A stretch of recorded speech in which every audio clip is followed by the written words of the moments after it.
Is that Conquer? Yes, it is. What else could it be?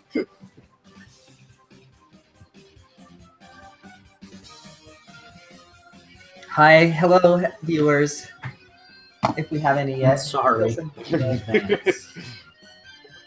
Yes, we need to apologize just because we need to apologize every week. The mandatory Infendo apology. Infendo checklist. Is Lucas, Justin, or Mike on the podcast? If yes, apologize.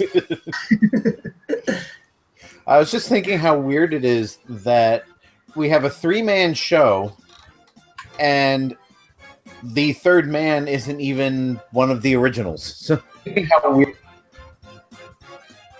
Right? I guess that's weird. What I'm saying is you just don't fit in, Lucas. Sorry. One of these Says things. the guy who doesn't fit in. I don't know where I'm going with that. That was lazy. I'm like waiting for the punchline and I hate you. How about we just go with I hate you? Ah.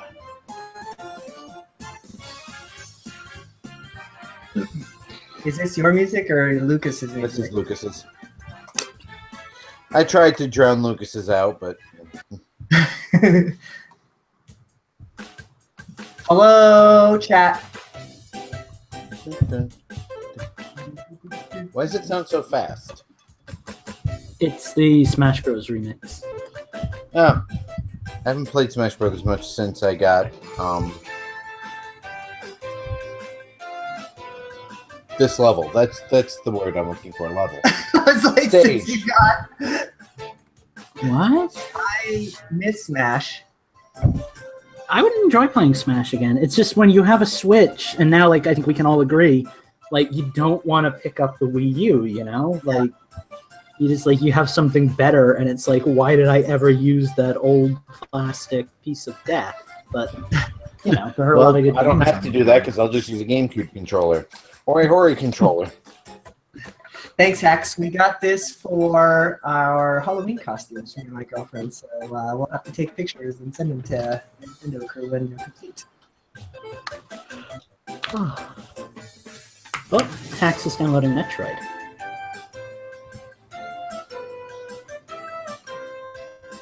It sounds like Phantom is having issues with the YouTube feed. Is anybody else having the same issues as Phantom? Nope. I'm not Saying Hax.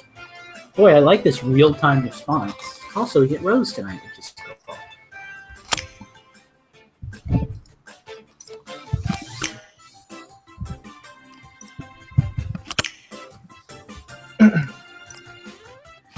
It feels kind of weird that we're just going to sit here for like a half an hour when we're all here and ready.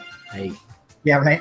We'll probably end up starting a little early. I would think so. Yeah, I mean, it's not like we have a huge, unless they're all like just lurkers who don't like talk in the chat. Like, it's like we have a huge live listening audience who, you know, is going to come on strictly at 9. I feel like the regulars are all kind of here. So.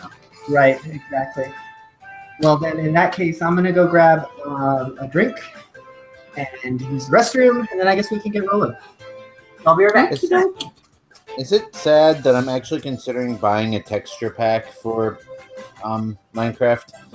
Nah, I bought a few. I kind of want the cartoon one and the plastic one. Yeah, Like, the more I plain liked I can make it look, the better. Oh, mine wasn't a texture pack. Mine was a Skin pack? a skin pack. Yeah, because I bought like the Greek mythology one and stuff like that. I think that comes with textures too, but Yeah, it does. A lot of them do.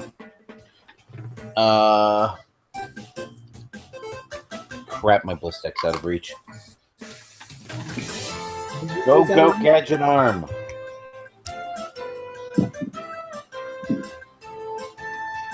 It's not working. I just remembered to grab my keyboard before starting the show. Oh, I'm either gonna die or break my computer, or both. I hope everybody's enjoying the view of my gut/crotch. I swear at I the heard moment. something unplug and then plug back in. That was me. Because my voice meter is open, it was picking up my keyboard plugging in. Oh, speaking of which, I should probably change my my microphone before checking static. I also like how you can check the group chat to see how spastic we've all been in terms of like, you know, joining and leaving the chat.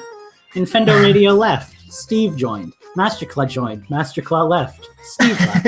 Masterclaw joined. Masterclaw left. Masterclaw joined. I'm surprised Mike hasn't jumped on. Oh, let me make sure that... Normally it'll say like Mike joined again, Mike left, Mike joined, Mike left, Mike left, Mike joined, Mike left. Let's see. We did have Steve in here for a second, but oh yeah, you were here for that. I forgot. Yep. Okay, good. The thing. Will you stop laying on my Switch, you stupid cat? Catcast. Ugh, my cat is an asshole tonight. I gotta say, Smash Bros has really good remixes. Right? Yes, it does. Where did you get all of yours? I usually just like search for remixes or covers and I see what independent artists are churning out. But Do you follow Overclocked? yeah, but they're not my favorite group. I used to like them more than I do. They're a little stuffy now. Like everything. I always thought they were kind of elitist. Yeah. I mean, and that was there's fine this- back in the day, but now it's just like they're way too selective. All of their music, like, there's nothing fun about it. Dude, And there's this guy who does everything's about 8 minutes really long. There's this guy who does really good stuff, and he's barely known on YouTube. Like, relatively, he's got a tiny subscriber base, but QUMU Music or something. Like, he always makes my favorite remixes of songs. He's freaking amazing, so he's worth the listen. Like, every time I get an update that he's done something, I'm like, this is going to be fantastic. I know it is, and it's always really good.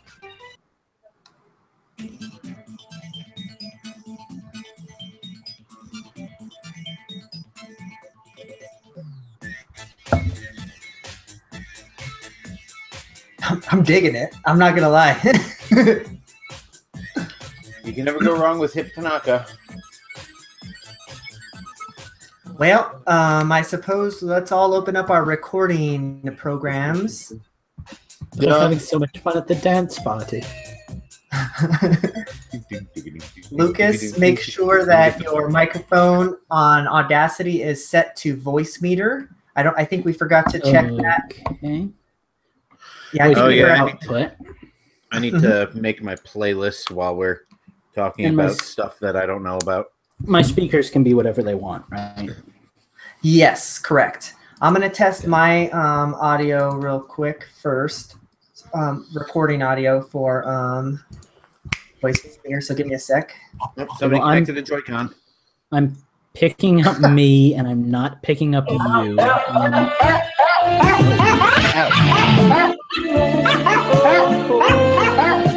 Okay, that's working. Okay, can I do my test now? Get it. We've been listening to your test for like the past half hour. It is picking up my audio. Awesome.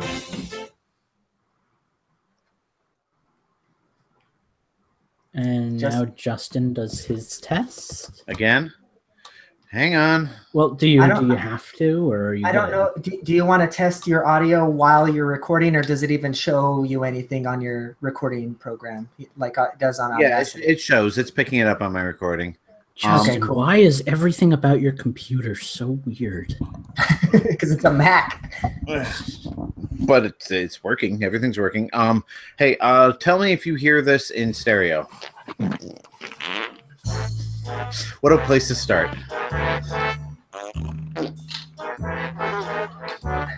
I can't tell that. I can't tell that it would be in stereo. You Do you would have be a able to different tell track? with you would be able to tell with earphones on if that's in stereo because each. I don't think it is. Okay.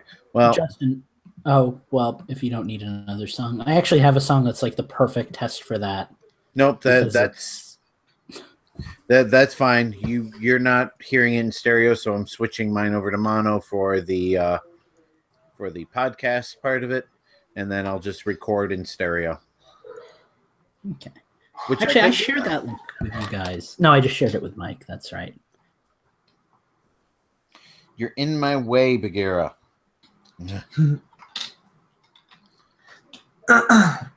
Okay.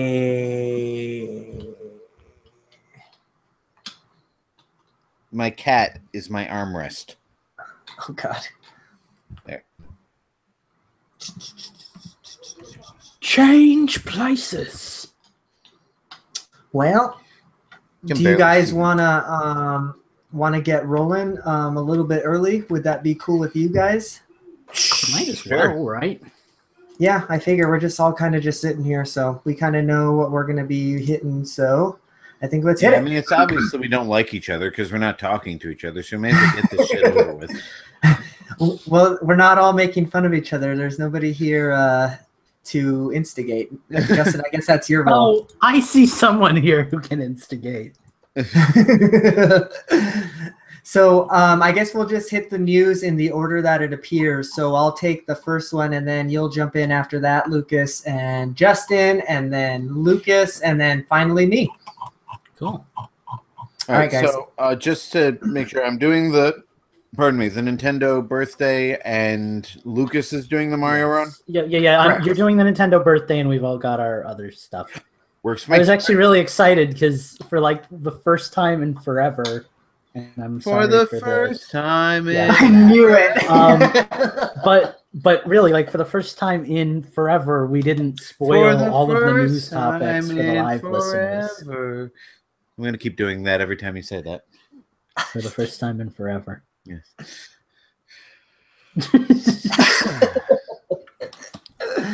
So let's sync up, y'all. Is everybody recording? We are recording. Okay.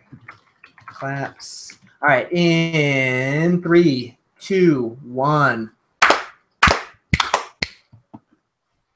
Justin, what were you at? 653 ish. Will you scooch over like a foot? And Lucas, what were you at? 405. Are you in my way because I won't move my keyboard? Do you want to sit in my lap? What is going on here? Cats can be finicky. Okay. Oh, son of a whore. All right, get yourselves ready. Make sure you guys have yourselves set. Open up the live chat so we can be interactive. What, Levi? What did I tell you when it ends? Wait for me to come upstairs. All right, hang on. Give me like 3 minutes. I gotta go fix my TV. I understand. Justin's gotta go parent. Let it go. Go. I already closed out of YouTube. Yes, so haven't seen much of you lately. I'm actually kind of glad we have this chance to catch up. Yeah, I was gonna just ask you, how was your work day? Did you actually end up going to work finally? Actually, it went like super good. Like, long story short, she gave me this like brand new, we want like tickets for like an event kind of thing, but they have to be sequentially numbered, like 1 through 300, and they have to be tearaway, so we can keep half of them for a raffle, and they have to be a certain size, and they have to have a certain design on them. And like, I was racking my brain because I was like, how am I going to do all this stuff that I've never had to do before, like ever in my life? And lo and behold, I pulled it off like a boss. So nice. That went well. Did you do that all? Was that like your project all today? I started on Friday, then on Monday she had me do something completely unrelated, and then today she was like, "Hey, let's get that thing done," and I'm like, "Crap, no." I didn't know how I was gonna do it, and I pulled it off, so that was nice. Nice. Well, that's good because you were saying that you were dreading going into work today. So I was dreading it. I was freaking out about having to get that done, but life goes on, and I'm good now. So. And like doing it, filled me with confidence, which was cool because, like, you know, I come and go with that. But, like, I don't know, when I'm doing the game design stuff and I figure something cool out, like, I feel like the best person in the world. Like, I'm super smart and I know what's going on. And, like, that was the feeling I got today, like, doing something I've never really done before and making all of her parameters fit, even though, like, they all clashed with each other. And it was fun. It felt good. That's a good little something to throw on your resume, it sounds like. Yeah, I guess. It's kind of hard to describe that in detail. But or at the very least, throw that document that you created or whatever on your things that you've created. Oh God, I've got portfolio. A ton of graphic design stuff. Like, I've got so many posters. I wish that I had the graphic design chops that you do, and apparently Hacks or not Hacks, Minus too in the chat. He is always producing cool stuff too. But Minus like is a kindred spirit. I right. That. But you're pretty damn tech savvy. Like, it's just different, you know? Like, I was just talking tonight. We were watching, before I went in, we were watching, like, Robot Fighting League, where, like, they put the little box robots together and they have little spinners and, like, and I was like, I'm just not the type of person who was ever interested in, like, taking machines apart and putting them back together and seeing how they work. Like, that's not how I think. I would much rather take all the weird stuff that's in here and bring it out there than try to make sense of the world that I'm already living in. Sure. So, that's why I'm animating back together is fun. Well, that's why I'm animating, like, zombie oranges and robots instead of, you know, like, building robotics or working in, like, tech and stuff like that, because I don't have the head for it. Sure. I feel you. My issue lately has just been because I'm basically customer service oriented, so I'm like dealing with a bunch of customers day in and day out, so just trying to, you know, not have to lose my cool with people who aren't as tech savvy as I would like them to be, I guess. If it makes you feel any better, like, I had getting a phone call. Hold on, to decline. I had, like, the assiest of asses at work at the theater on Sunday, so, like, I get it. Like, you were saying. Like, I was on break, and I'm sorry, I know we were going to start early. Yeah, whatever. I was on break. I was on break, and there was this girl there, and she was ordering lunch, and we were standing at the counter and everything. Like, this guy comes up, and he's like, "Does anybody work around here? Oh, why is no one helping me get my..." He wanted beer, of course, because, you know. Of course. And, like, I'm just like, God, you're such an asshole. He comes up. And he's just screaming at the other people. So I go into the break room because I figure I'm not going to deal with this. My boss comes up, he placates the guy, and then I hear that apparently my boss says he comes in like every week and complains about something. So, you know. Can't please some people.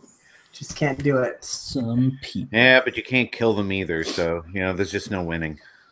Well, I mean, if you have a good enough lawyer or a deep enough hole. I am just looking at the chat. We've got lots of questions. Right on top of that comment, but I'm off my game today. Yeah.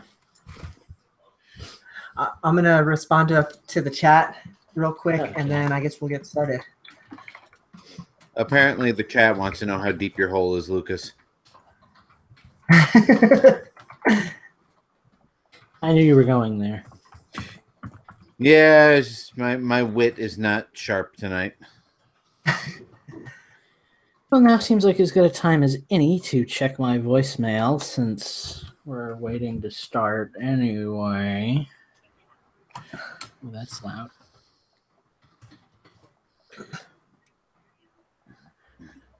Okay. I am building my house. I am going to make a note in my Audacity. Lucas has got a voice message from his boss. Oh, hold on a sec.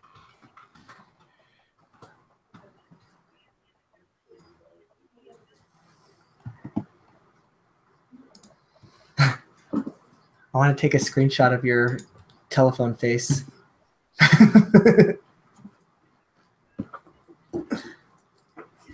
Got Gotta scratch my balls.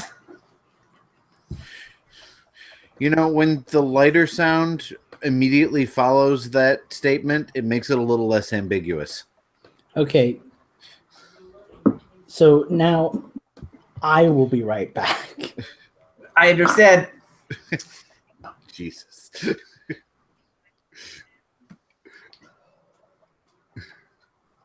Lucas had the longest voice message ever. Is he like in charge of the theater? Why are they calling him?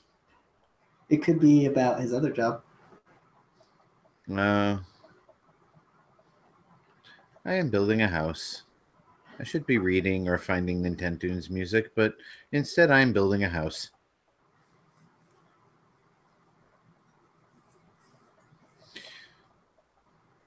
Hi, Lucas. We can see what you are doing, though we don't know what it is.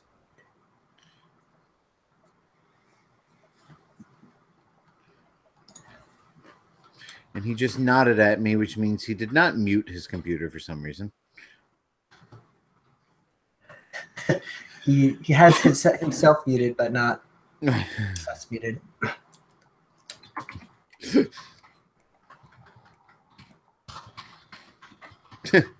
Bye, Lucas. What the? Oh, it's a wall.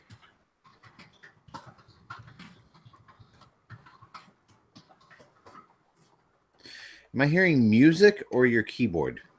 That's my my typey fingers. How has your week been, Justin? Same old? Pretty much. Hey, I've been meaning to ask you. So you ended up getting a Hori pad then? Yes, I did. I'll talk about it if I'm on long enough tonight. Cool. Yeah, because I've been wondering about that. I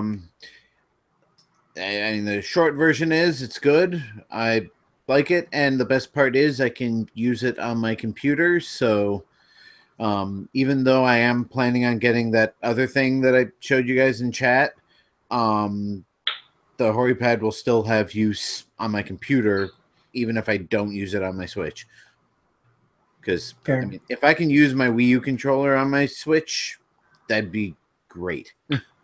I'm like super seriously considering getting that adapter that you linked earlier in the group me, because the more I think about it, the more that it just makes sense to have it for an extra controller, even if it's just able to control the one. Like I have Xbox One controllers, I have Xbox 360 controller. I mean, I have so many controllers I can use with it. You know, why not?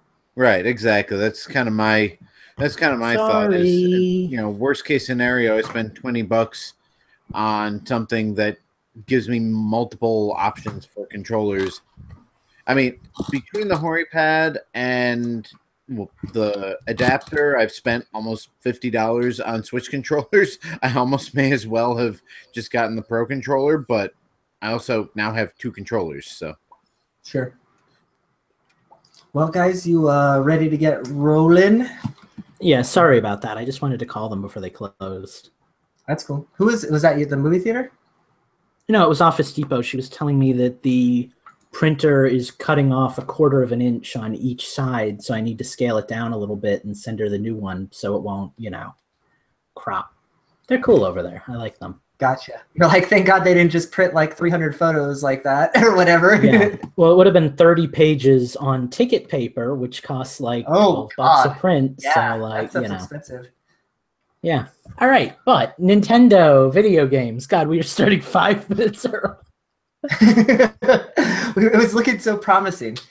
Oh, hey, God. At least we're not late. At least I solved my technical difficulties long before the show was starting. That's true. That's true. Apparently now I have to have my camera plugged in when I turn on my computer. Otherwise, Chrome will not and Hangouts will not recognize it, which is annoying as all hell. That sucks that you have to move your whole setup like every week, but I guess it is what it is. I mean, I could go back to using the iMac, and that would be a lot easier to move, but, you know, whatever. You do you, baby. All right, let's get some silence a little bit, and we'll get started. Okay. Hello, everybody, and welcome to Infendo Radio. We are a three-man show this week, but I have an inkling that it's going to be a good week and a good show. What do you think? Justin, how are you tonight? Really? That's the pun you're starting the show with? We're And I already even doomed. chastised him for it before the show started. He's done it twice. He thought that pun was good enough. No. This is for a rerun. Twice. This is the third time. You just didn't catch the first time. And oh, God. Anyway, I'm good. Sure, why not? I don't know. Shut up. That joke isn't going to make any sense to the people on the podcast, but I don't give a shit. Watch the live show. You guys will get it if you join in on. But YouTube subscribe Live. to the podcast anyway. Absolutely. So if you gotta choose one, please subscribe to the podcast. Yeah, believe it or not, those numbers actually mean more. Yeah, but I guess we ought to explain what we're talking about. I'm wearing a weird old squid head on my mask on my head, so yeah, that's what we're going to be for Halloween. So I figured I'd share it with the live listeners. But Lucas, how are you doing this week? Well, great, except that I have to share the airwaves with Captain Pun and his loyal sidekick. Your mom said, I don't know, something about your mom. You guys have your traditional shtick and you go with it. No, I'm actually really happy to be here because we haven't done this since my second episode on Infendo, and it's fun. I feel the flashbacks coming on, so Right. This is cool. Yeah, Not that I don't miss Steven and Mike. They're my favorites. You guys are kind of the B team, but still gonna be. Yeah, we were only here first. Yeah, but The B that team. doesn't make you better. Well, anyways, we're gonna get rolling with the news. We kind of actually have a light news week this week, but that's okay. It's sure beats what we had last week. Last week we ended up just kind of going off on a whole bunch of nonsense, so we'll see what happens now. But so I the liked news, last week.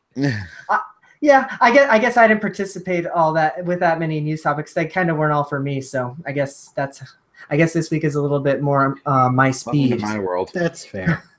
Let's talk about Pokemon for 20 minutes. Shit, right? Actually, there's no Pokemon this week, but we are talking about Stardew Valley. But I just mentioned it so we can put it in the hashtags. Yeah, right. So I think I'm the only one out of the group who's actually played Stardew Valley. Is that true? Apparently. Yes. I played a lot of Harvest Moon and Rune Factory, though, so am I prepared? Yeah, I think that if you've played those games, you kind of know what you're in for with this. But think that there's that plus dating sim kind of concepts and stuff like that. It's Harvest Moon and Rune Factory. Wow, Sure. the weeb factor is way up here right now.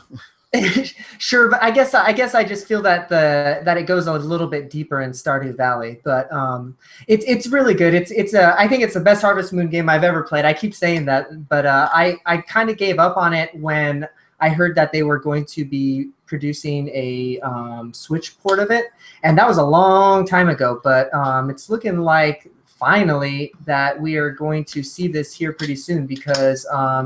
The developers of Stardew Valley, Chucklefish, they posted a tweet and said that the game has been approved. So I guess we're just going to be waiting on a release date from here, and then the game's going to be coming. I'm really excited for it. Okay. Well, all right. No, I don't know. I mean, it could be really good. I've heard only good things about it, so that's gotta be a good sign. But all I've heard about it came from Eugene, so. I just don't really know enough about it to be really hyped. It's just one of those things. It's that's cool. Maybe I'll get it someday, and I'll probably like it when I do. But yeah, and it was I liked the game, but I just kept telling myself I either want to play this on the couch or even better yet in handheld form. And I know that there's actually a Vita port, I believe, of this game, and that would actually probably be another really great way to play this game, but. Can't beat it on the Switch, man. I think that's going to be the place to play Stardew Valley. So, yeah, super excited. It's funny that you say that because there's a game that I've been wanting to play, but I really want to play it on the Switch, which is why I've held off on playing it for so long. And that transition is ukulele. That's a thing. On fire with that stuff tonight, so be warned. Yeah, ukulele. Let's We're point it moving out. right That along. makes it. Moving right along, ukulele. Loose and fancy free. Getting there is half the fun. Come share. Okay, I'm done. Eugene said before the show started and we went live that I should talk about ukulele because in a weird way, I'm like the most excited for it. I'm And also like the angry most about it. vocal.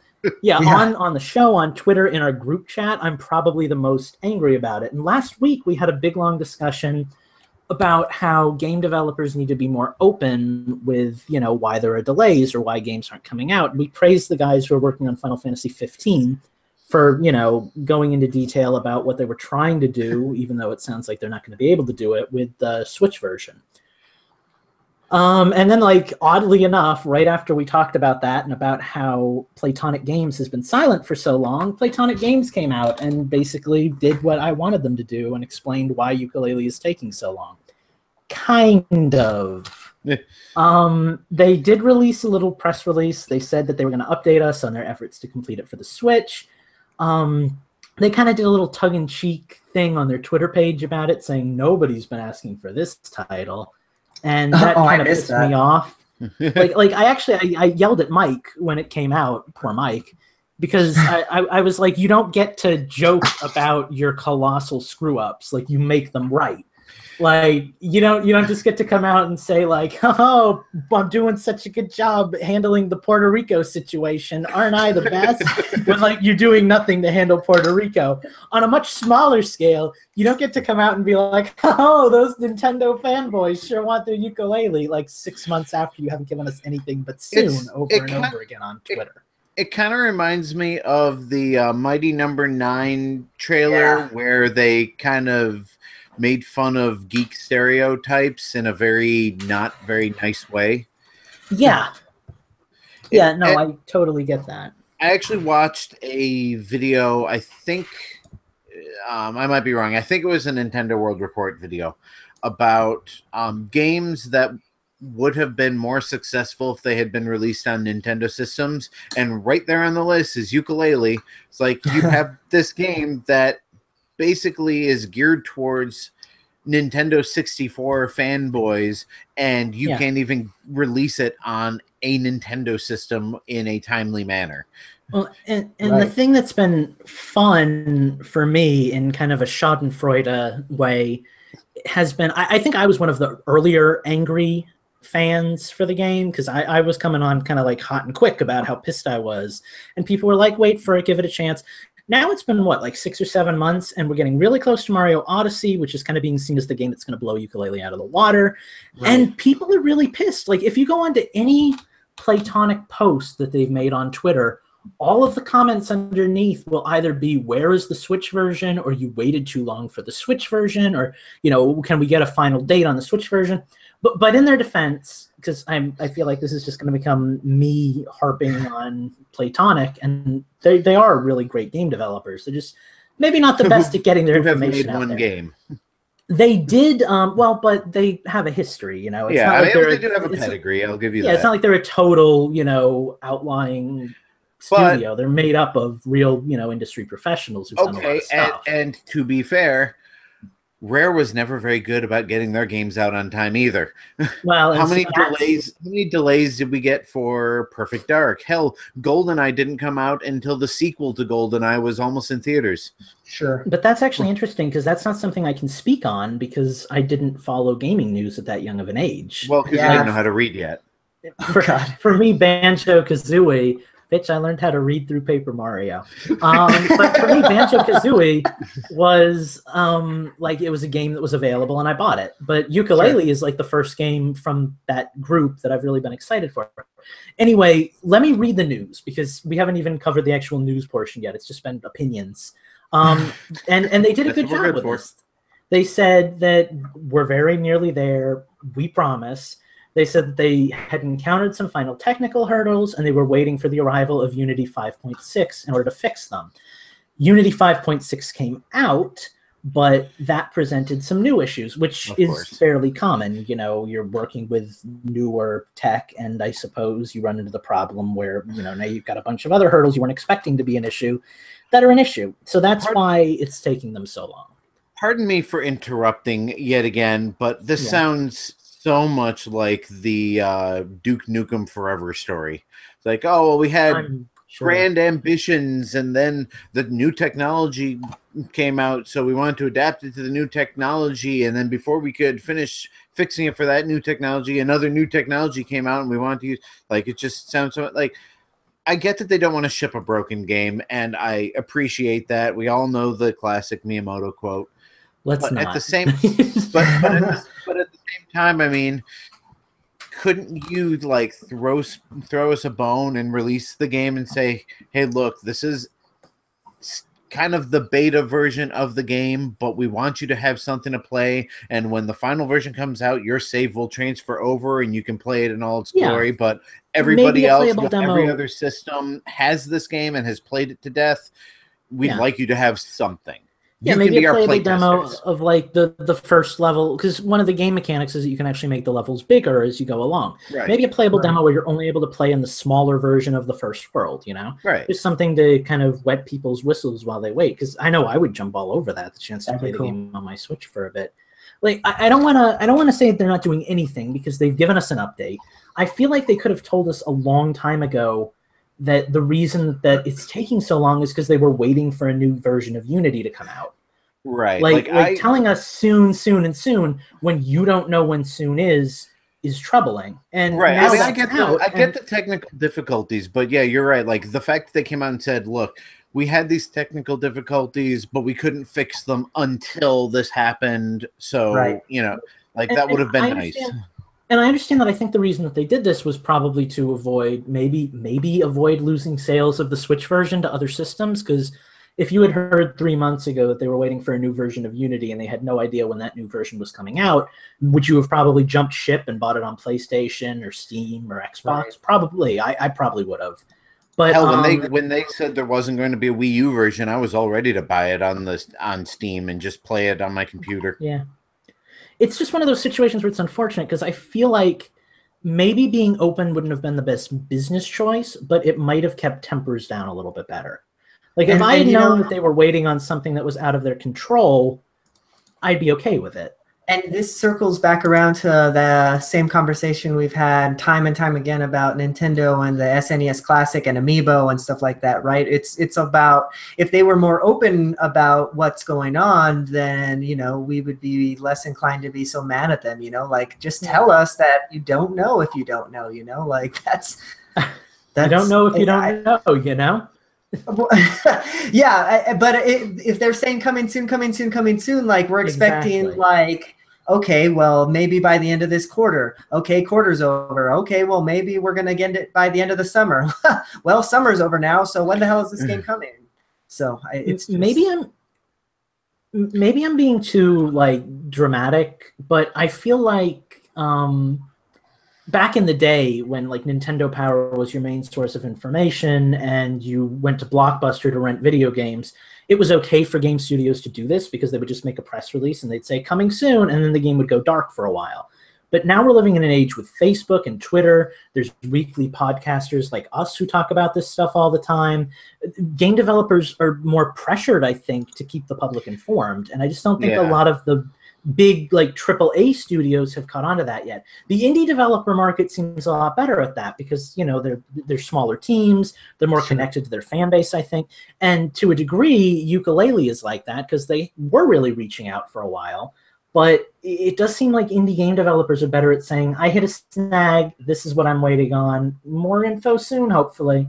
Whereas you get like more experienced game developers who maybe don't know how the new world works, and you know they just assume that they can just say coming soon and you'll forget about it, you know. Right. All right, well, have we beaten this dead horse to oblivion?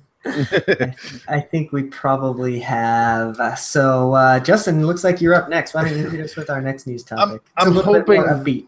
I was gonna say I'm hoping that my news will not generate strong opinions because I mean really what can it But yeah, Nintendo celebrated their 128th birthday on the 23rd. So probably by the time you're hearing this on the podcast a week ago. Pardon me, I have the hiccups.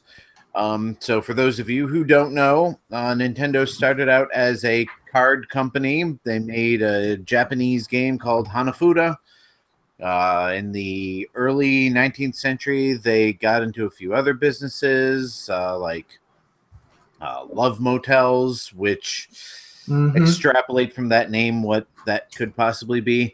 And then in the early to mid 20th century, they started making toys. They were actually the first company licensed to make official Disney toys, Mickey Mouse toys, in case nobody knew that. And then they started doing video games in the 70s, and then they made this. I think there's something on fire near the computer there, Eugene. Lost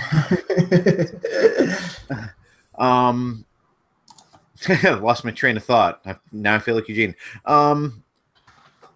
They started making toys. They hired Gunpei Yokoi, who created the Ultra Hand, and then they made video games, and then they made Donkey Kong, and then they made the NES, and here we are years later.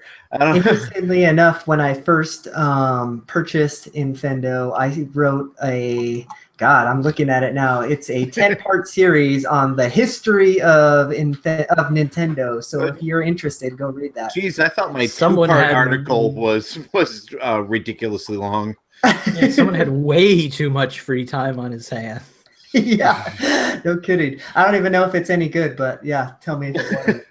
I wouldn't mind. I'll have to check that. I seem to remember actually those popping up, and that was about the only thing we had going up on the website back then were those articles.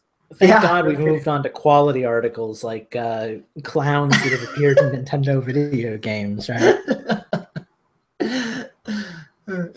I don't think there's really anything else to say. Nintendo's 128 years old, and they've got one of their most successful systems to date out right now, and podcasts about it. And I can't think of a segue because they have mobile games now. You found it. There we go. Yep, they do mobile games now. The most recent venture, I am running away from this transition because this is just. I'm grabbing my Rainbow Star coin and heading straight to World 9 with my headphones on because Super Mario Run is coming out with an update, which is actually really cool. That was like probably my favorite Nintendo app to date. Like, it was simple, but I enjoyed it more than Magikarp or, Fire Emblem. Oh, come on. You had lots of fun with Miitomo, admit it. Miitomo was fun for a while, but it just turned into like an angst amplifier for me. Do you play Pokemon Duel at all anymore? I used to play it hardcore, then I hit the max level and I was like, done. Yeah, that kind of happened with Fire Emblem too.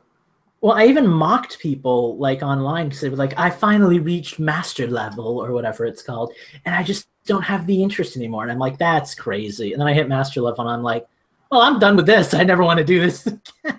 So it's a shame because it was a really fun game, but the scaling difficulty kind of turned me off. Anyway, the topic at hand, Mario Run. It's actually a pretty decent update. We're getting a new character, Daisy. So if you're interested in that, that's a thing. Kind of wish we got like Wario and Waluigi, but Do we even have Luigi? Yeah, Luigi's in it.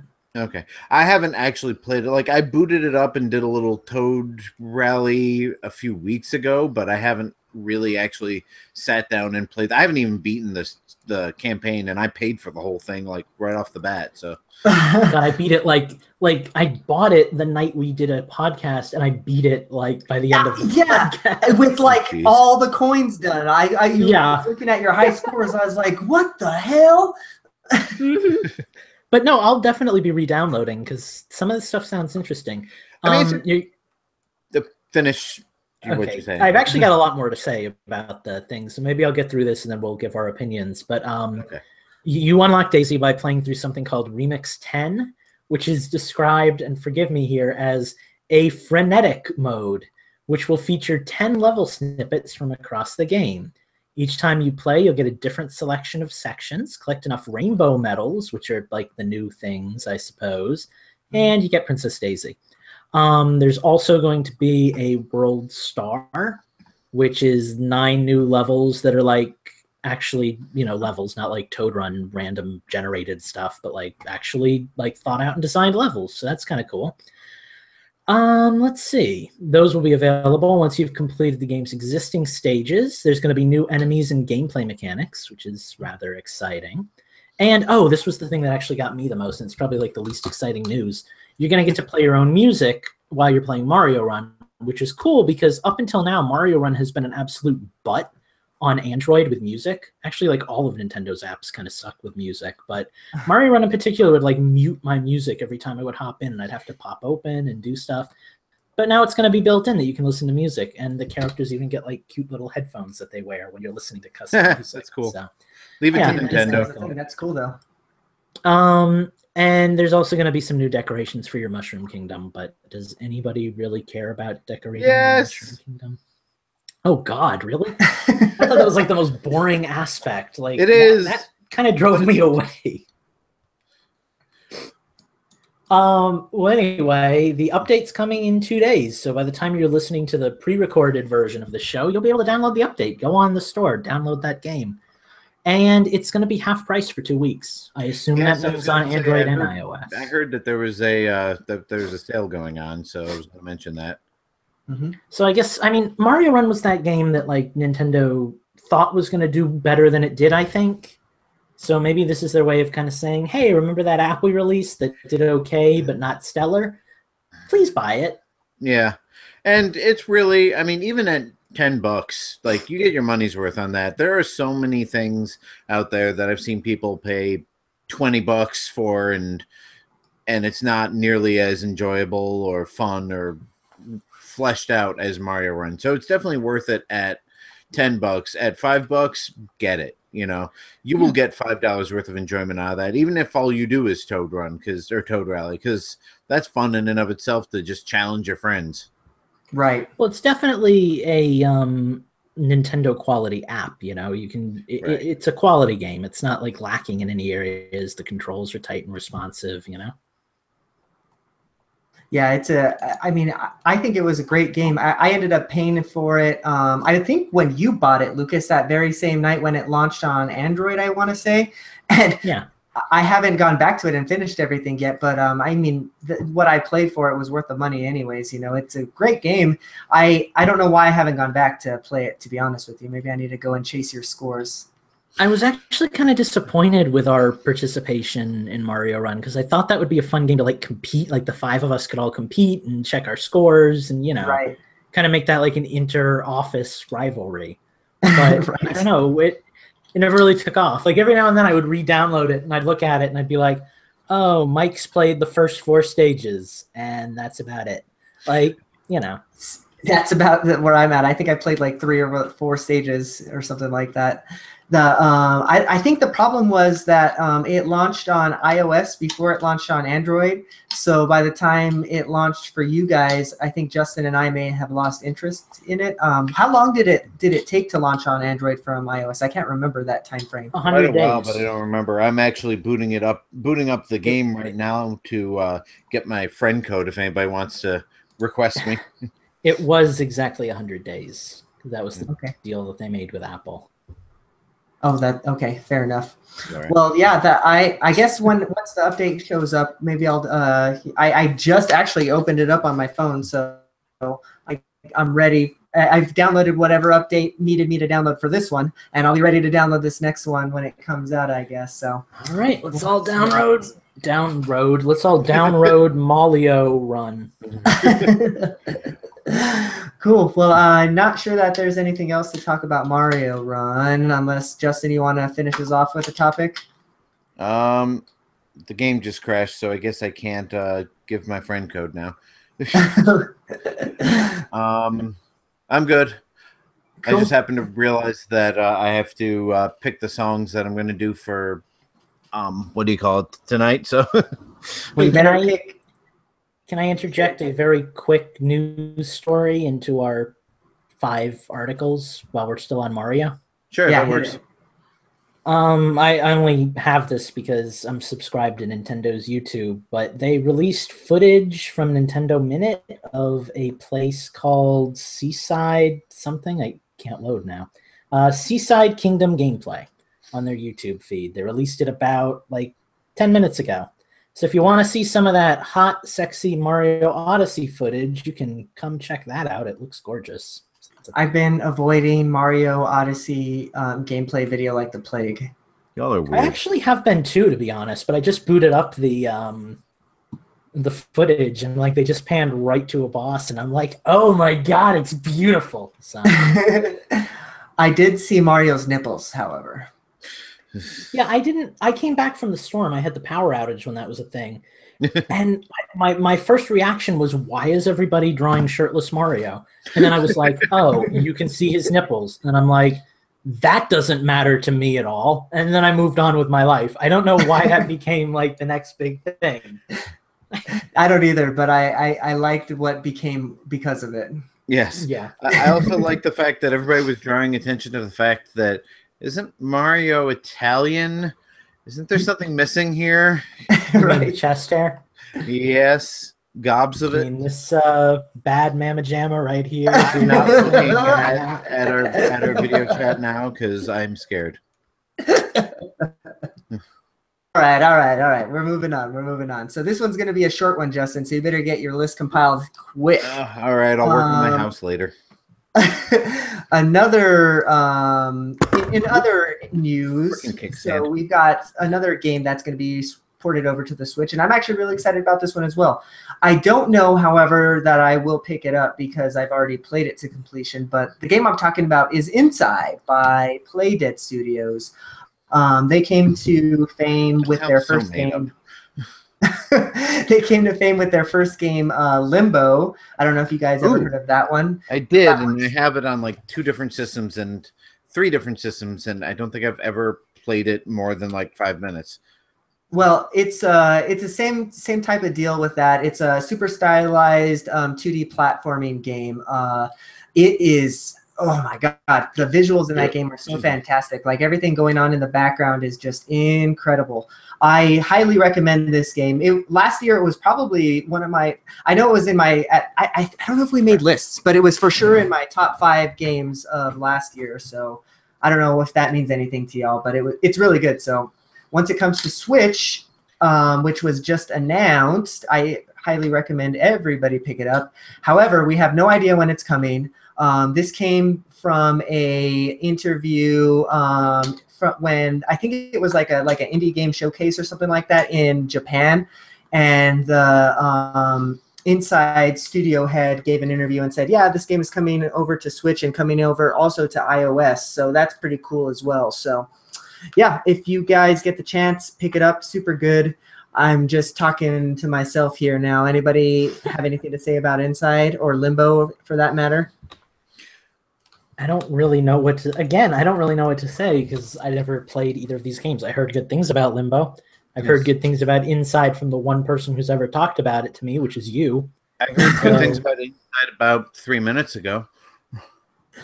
Oh god. So yeah, it's and that's the news. Yeah, I don't know if there's anything else to talk about it. I really hope that you guys give it a shot if it does come out. I have a feeling it's going to be like a $20 game. Hope maybe they'll drop it to like $15 or something. I think that would be like the sweet spot. But yeah, highly recommended for sure. So anyways, y'all, that's the news. I guess we're going to take a little break here and get ourselves ready for Nintendo. So we'll be right back. I'm excited. I picked a really weird game. I did too. I'm really nervous that you guys aren't going to get anything. Oh, good. Then I don't have to worry. I can just pick whatever random stuff I got in here because I know I can stump you with those. I really tried to pick games that were so off the wall, except I think one Justin's going to just nail, but I picked games that were really off the wall that I think you guys will both have an equal chance of failure, which is good because I feel like I always get accused of like tailoring my choices to specific hosts. So this is my chance to rectify that. I picked a theme actually for tonight's Nintendo Tunes. Of course you did. But I'm pretty sure that the games that I picked are going to be just like tough. I played them. I played every game on my list. That doesn't mean that y'all played any of the games. That's usually my rules. It has to be a game that I've played, although I've broken it a couple of times for something interesting. Eugene, while we're still on break, are you still getting feedback from one of us? Oh yeah, I just saw that too. I was hearing a little bit in and out, so if you guys just turn your volume a little bit lower on your headphones, we should be okay. Okay, hopefully. I can filter it out in post, but less that I have to do of that would be the better. Oh, you know what? I don't think it's lowering because I'm in voice meter. Okay. So open voice meter, and then the column that you're going to want to lower is the 1, 2, 3, the fourth column, the one that's under hardware out. The one to the left, hardware out? Uh-huh. Okay. That should be better. I'm talking. Sounds better. Okay, cool. I lowered mine a little bit as well, just in case it was coming from me, but I, just cover our bases. Another one. Cool. Okay. Do you guys need anything before we get started? Time to cue up my music. Wait. We each have a fan right now. We each have a I see that. What were they called in the Hunger Games? Like the sponsors or whatever. We each have a sponsor. I've got Mr. Michael Halvey. Justin has Hack's Life, and Eugene has Phantom. May the odds be ever in your favor. My God, I can't find the music for any of my picks. I do not trust in Justin's ability to win these Hunger Games. Hey, I can still guess. Actually, you'll win if freaking we can't get any points because you can't play any music. Exactly. If I pick the most obscure shit because that's what's on my screen right now, then, that's to my advantage. Are we each doing 4 games, by the way? Because, I'm doing 4 games. Yeah, I have 4. I figure if it somehow comes to a tie, whomever is not in the tiebreaker can just go pick a 5th song from YouTube or somewhere or your music library, and then that'll do it. I kind of hope if we get a tie, it's like you get every one of my games, I get every one of Justin's, and Justin gets every one of yours. That's how I want the tie to go down. That would be really awesome, actually. Okay, I'm going to go pee real quick. I'll be right back. Okay. Take your time. As Justin scrambles to get his audio.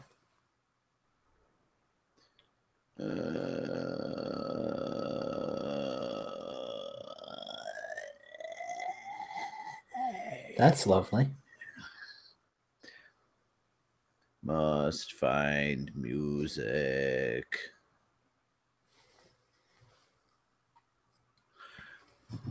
The worst part is a lot of the games that I've played. Yeah, what the hell? I'll throw this one in there. A lot of the games. Which games have you picked so far? Anywho. I was really hoping that was going to work. I was really hoping I was going to ADD distract you enough that you just be like, oh, Mario Golf, Mario Tennis. Did you see the glare I gave you?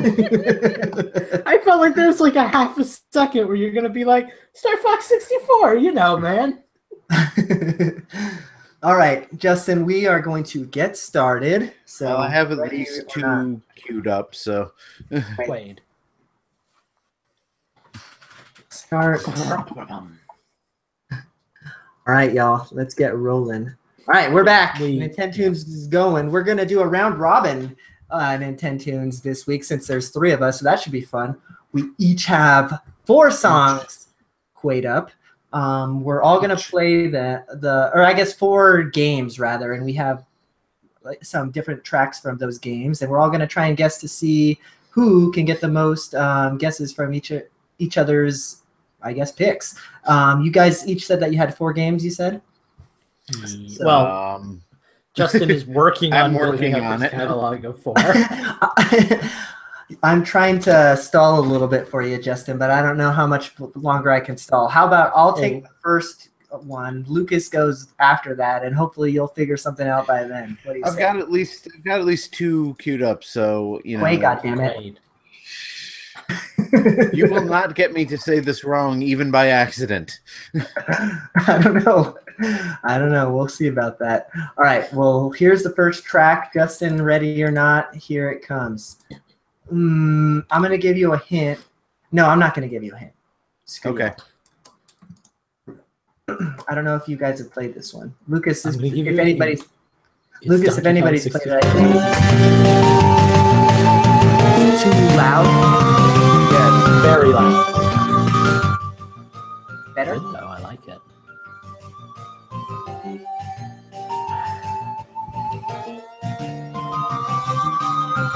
It's not like Final Fantasy VI or something, is It is not.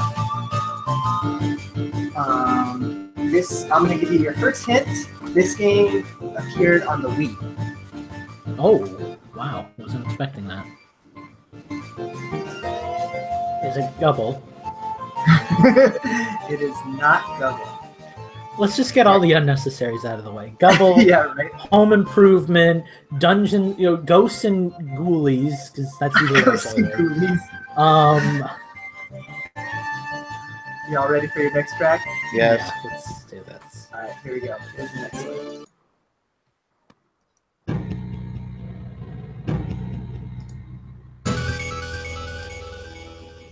What the hell? Pandora's Tower?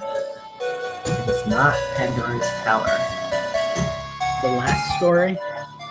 It's not Last Story. I will give you another hint. Yeah, I got nothing. So This game. sucks. It sounds like a. It's an indie sounds- game. Yeah, it sounds like one of those like retro pixelated but modern games. Yeah, it's an indie game. It appeared on Wii. I already told you that. I don't think that this received a retail release. God, I didn't do that much Wii shopping. All right, here's the next track. Okay, your next hint. This game was designed to imitate the MSX. What the hell is the MSX? Justin, this is your alley. Except the only MSX game I've ever played is Metal Gear. So Okay, yeah. So the Metal Gear original. it was a Japanese computer game system that never came out anywhere else. This game had a sequel.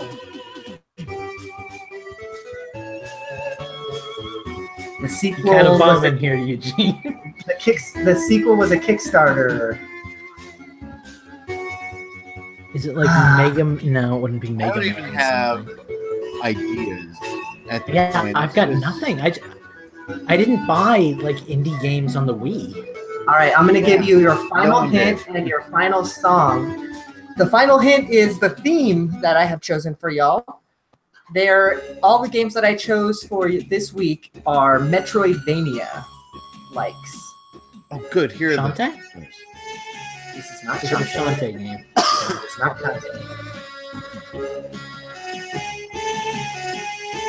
This game also appeared on like everything else. So this appeared on Vita. This appeared It's on not Cave Story. Nope. Appeared on. Actually, it was Windows, Mac, Linux, Wii, and Vita. So actually, it wasn't on quite everything. All I right, think y'all I'm out. Yeah, I got nothing. So Okay, this game actually really cool. I recommend it if you can find it. It's pretty cheap on Steam. It is called La Mulana. The Mulana. I've never even heard of it. Actually, I think I might have heard of it, but I never gave it a second thought. I've Yeah, never it's given it a first thought. All right, I am going to kill my music and let Lucas take the lead. I thought you were gonna get like really depressed about not Not winning. I feel like if Ooh. Steve was on this week, he would have gotten it. I'm going to get my easiest one out of the way first because I feel like it's also my most boring one. So You know what's great about searching for your music at the last minute? You come across a lot of things that inspire you to do something else that you had never thought of. Oh, that's a very inspiring thought. All right. Next song. Gonna be an easy one, I believe. And away. Wait, that's Groove Music. I want to open it in Windows Media Player. And away we go.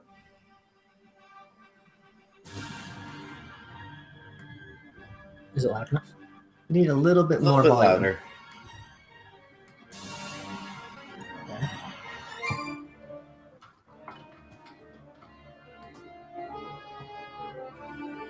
Sounds like a Final Fantasy game.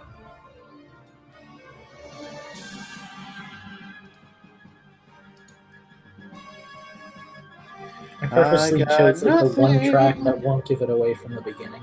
We're not even giving you any hints because I feel like someone's going to get it right off the bat when you start playing the other music. Shall we just go to the next track? I've got nothing. Yeah, I got nothing. I'm either need a hint or another track. Will you turn it up just a bit as well? I'm having a hard time hearing it. Yeah. That's better.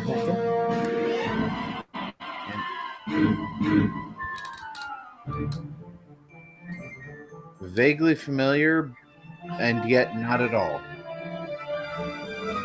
Can I get a platform? GameCube.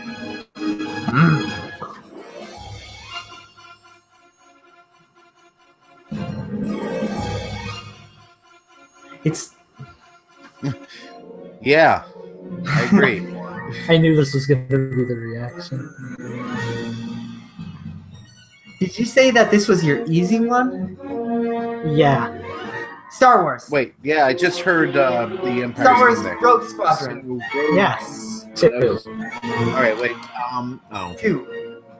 I was gonna say You Rebel got it. Strike. That would be 3. So. Rebel Leader, I think, or Rogue Leader. or something. This was I almost said Rogue Leader, and then thought, no, he probably tried to trick me. This was half of my first game that I ever actually got to go out to the store and buy. Also, half of the first game that I ever got on the GameCube, along with Luigi's Mansion. Like Didn't the day it I got come my bundled GameCube. with the GameCube? Hmm? Didn't it come bundled Well, with the GameCube? it wasn't a bundle. No. I got the GameCube, and my parents were like, "Let's go to the store and buy a couple of games." And I was It like, was a launch game, Luigi's but it Mansion, wasn't a pack-in. Star Wars. So that was my life. I'm pretty sure that Yeah, was I my heard first game, too. I heard the Star Wars, as I'm sure Justin did, and I was Yeah, like, I heard "Oh, the dun, dun, dun, dun, dun. Like, oh, it's a Star The Wars other game. one that I have is, let me just play it real quick because I I, probably think it'll would have bring beat. back the I probably would nostalgia. have beat you to it, Eugene. Except that I forgot that he said GameCube, so my brain's going through. Would this have? yeah, it needed Yeah, I to be would Star know Wars." I Yeah. have this on the computer. Like I didn't like Star Wars at all as a kid, but this game I enjoyed. So that was my. Further proof that you Right. have no soul. Eugene has a point, and are we keeping track? You know what? I'll Oh, just do it in the shoot. chat. I'll do it in the chat. It's cool. That'll work. All right. I just switched my recording over, and I am switching my. There we go. All right. Let's see. Now I found so many great ones on YouTube that I don't know where to start. I guess I'll start with one that's already queued up since I'm still having trouble finding the playlist. Great. Shut up. Where is my playlist? There it is. All right. You got here nice hair there, Eugene. I like it. All right. Let me know how the volume is on this. Nice. I know this. Sounds familiar. Dylan's Rolling Western? You. Oh, this is. We start that over from the beginning. No. Because I have a feeling that's what made you go, I know this. Well, it is. Yeah, but I don't want him to then, because I don't think you get it. I'd rather the game go long, Eugene. Would we like another track? That would be delightful. Eugene Squid is having a little meltdown. Oh my god. So would we like a hint or? Hint would be nice. All right, I cannot help you with developer or anything like that. It is an indie game. 3DS. Oh. Is this Steel Also- Dig? Also, no. Also, was also released on the Wii U, but it was originally a 3DS. Fuck. Will you turn it up a little bit? Yeah. I know this fucking game. Sakura Samurai never came out on Wii U, did it? I don't know what that is, so I cannot tell you whether it did or not. What is it? Ready for something, for another? I want you to play that first track again. No. This is the footage I'm going to use when I get Eugene committed. I'm not even watching it because I'm busy looking for music.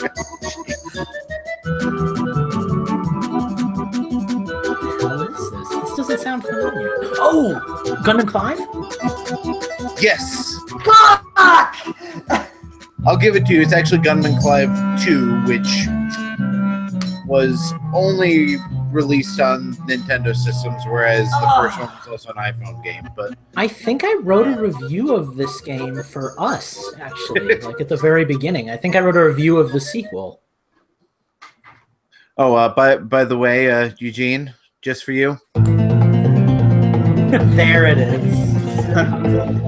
I knew that the little arpeggios would instantly, anyone who ever played that game would know what that is. But you know, Eugene's kind of burning his brain over there, and In more ways That than is one. actually a great the choice. synapses aren't quite connecting. Can I just say, I like that we all kind of seem to have chose off-the-wall titles this round. Like, I like that none of our first picks were, oh, Donkey Kong 64 or something. Right, we're gimmies. I'm trying to find a specific game. I'm like scouring Brawl BRSTMS3X for the He's got a lot of playlist. stuff. All right, well, looks like I'm up. I think this one might be an easy one. I don't know if I've actually played this game before, to be honest with y'all, so we'll see. But here we go.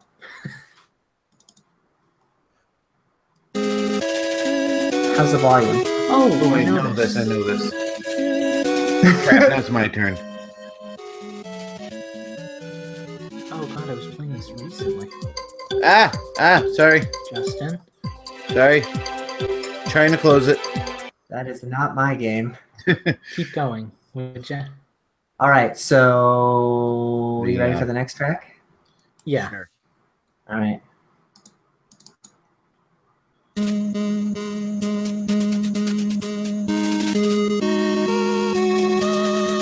I don't know whether it's the case of I know the game or the composer has also done something that I know.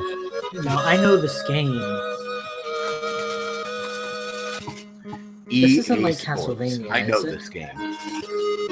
It's not Castlevania. Not Castlevania. Wrong developer, by the way. God, I know this. Why do I know this? So I'm guessing that it's Capcom. It is Capcom. It's either Konami or Capcom if it's familiar, because they have like that sound. Do you guys need another hint or another track or? It's not Shovel Knight. How about a hint? Well, this game appeared on the NES. I don't know if you guys got that by now. Yeah, but let's have an actual hint. so this game has since seen sequels, but it took many years for the sequel to arrive. Is this Mega Man 2, Mega Man 3, Mega Man 4, Mega Man That 5, game Mega had Man 6? sequels up the wazoo, dude. It is not Mega Man. Here's the Okay. next track.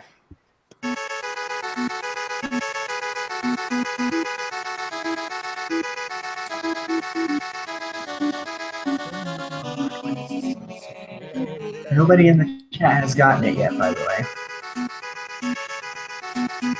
Okay, I think we know where this track is going. Can we have another track?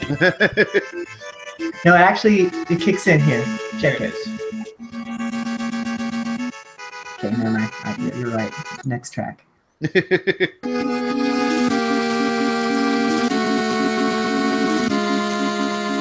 like it. What did Capcom make that recently got a sequel? I wouldn't say recently. Last generation, it got a sequel. It was the most recent sequel. It isn't Bionic Commando, is it? Really? Didn't you do this one last time you roasted? I don't know. Oh no! You know it was somebody did Bionic Commando, the Game Boy game. Oh, okay. Yep, this is Which the I heard NES is really Bionic good. Commando. I haven't. Yeah, and I have never played it actually. I've never played any of them, honestly, but If you pick up the original on an emulator, I know you got one somewhere. We currently Emulator? have No. us a three-way tie. I don't go for that illegal shit.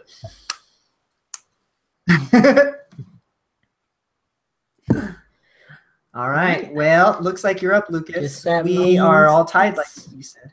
It's my turn. Here we go. Let's get weird. Ugh, Let's get weird. let's get super weird.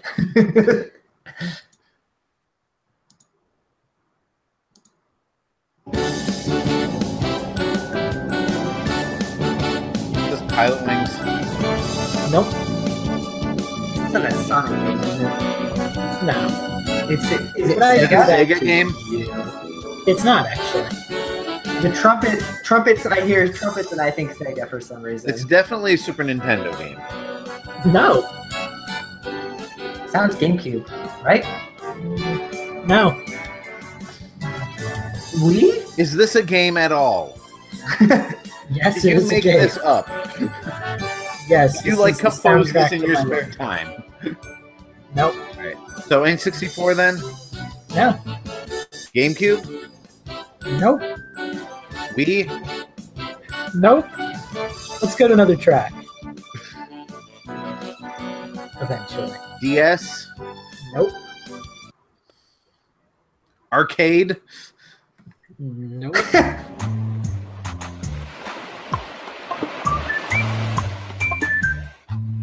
Is this a Wii U or a DS 3DS game? Nope. Neither. It's not Wii U either. You know That's we're not playing Wii U. Nintendo's, right? I do know that. Is this a Wii U game? It's not a Wii U game. I've Okay, said well, that I like three couldn't hear your times. answer because Eugene keeps asking the same question.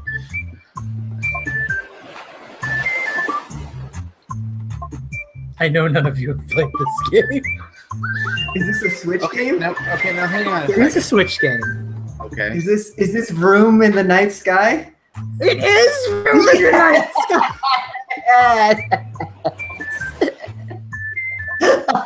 You know what game I forget exists moments after it's mentioned in any chat or conversation ever?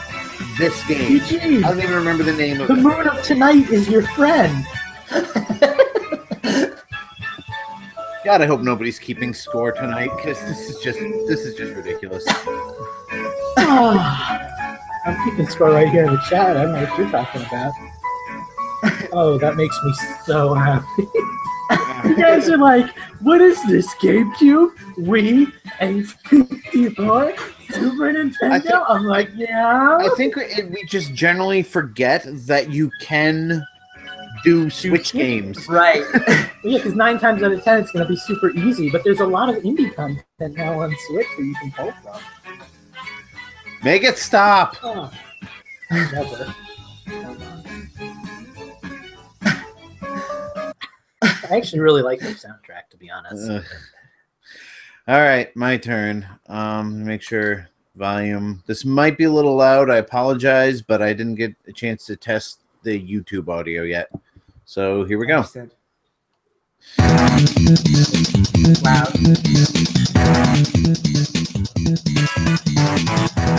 Super off-road. New. Is this a N64 game? It is not. Oh, Is it a Super Nintendo game? It is not. why does this? Why do I want to say a Tetris game? It is not. Give me something I can mark. Mario Kart Super Circuit? It's got to be a racing game. It is a racing game. It is not Mario Kart. Is it like... You ready for another track? Cruising USA? No. Do you want more music or? Yeah, let's go to the track. Yeah, that'd be good. Not F-Zero, right? Which one? The Super Nintendo one. No. Or the Game Boy Advance one. Which one? I don't know, GX or GP or some... Just give me my damn point. Eugene, come on, steal this. Come on. I don't want to. I feel dirty. It would feel pretty dirty, wouldn't it, bro? All right, it is F-Zero maximum velocity on the Game Boy Advance. That didn't immediately jump out at me because it's like one of, I guess you're saying one of two F-Zero games I never played is basically saying I've never played half of the F-Zero lineup, but yeah. Well, no, there were two for the Game Boy guess I Advance. should've There's known. Super Nintendo. There's the N64, which I think is the best. There's GameCube. I mean, there's 5 of them.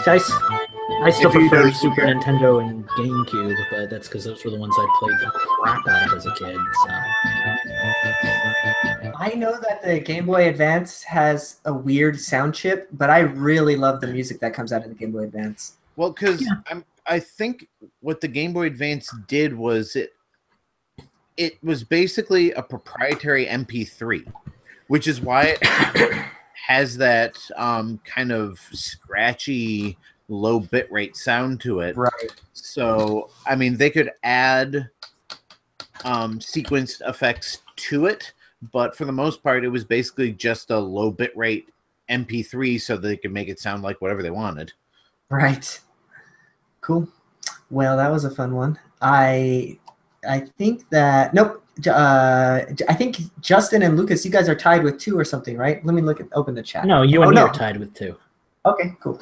We got it right here in our group chat. And what's even more interesting, the scoring went Eugene, me, Justin, Eugene, me, which means Justin's going to win the next round. Well, Eugene I is don't know, this hosting, one- so that seems likely. I don't know that anybody's gonna win this one. To be honest with you guys, I think this That's might how be my another. next one is going to be, too. So I'm Like, I gonna give guarantee you. no one's getting I'm gonna give you a hint. No, I'm not gonna give you a hint. I'll give you hints as we go. Here's the first track. Okay.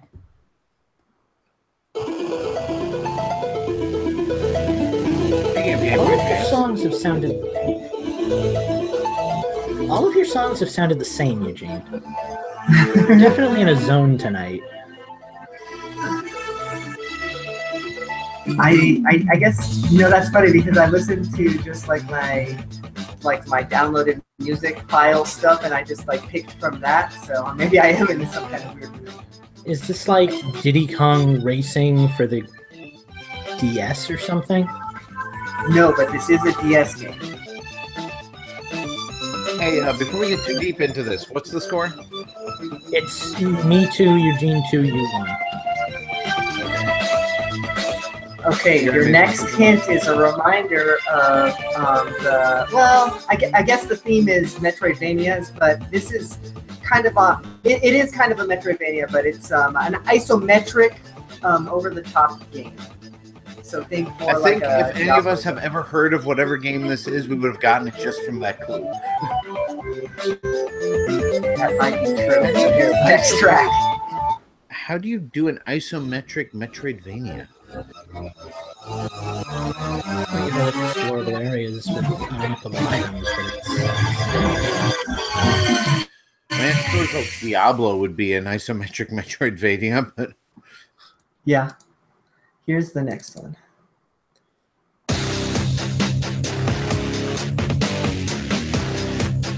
wait, Kind of a different feel, huh? Just in the head. Bodies hit the floor. The bodies hit the floor. The bodies hit the floor. That was pretty good.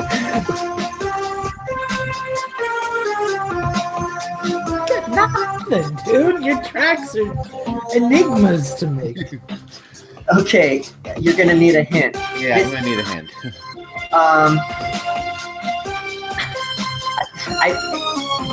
Okay, the developer was Orbital Media. Publisher was South Peak Games. South Peak of... No. The only South Peak game I can think of is Ninja Town, and that's a tower defense. The composer is Yes, another. it's not Contact. That was made by Atlas or something. Jake Kaufman. The composer's Jake Kaufman? Uh-huh. Well, Lucas, we're in your wheelhouse. Trying to think of isometric DS Metroidvania style games, and like, I'm striking out here, man. Here's another track. Is there anything else you can give us to work with? I've given you lots. I've given you publisher, developer, platform. Right, it needs to make sense. So can you give us, like, the title or something?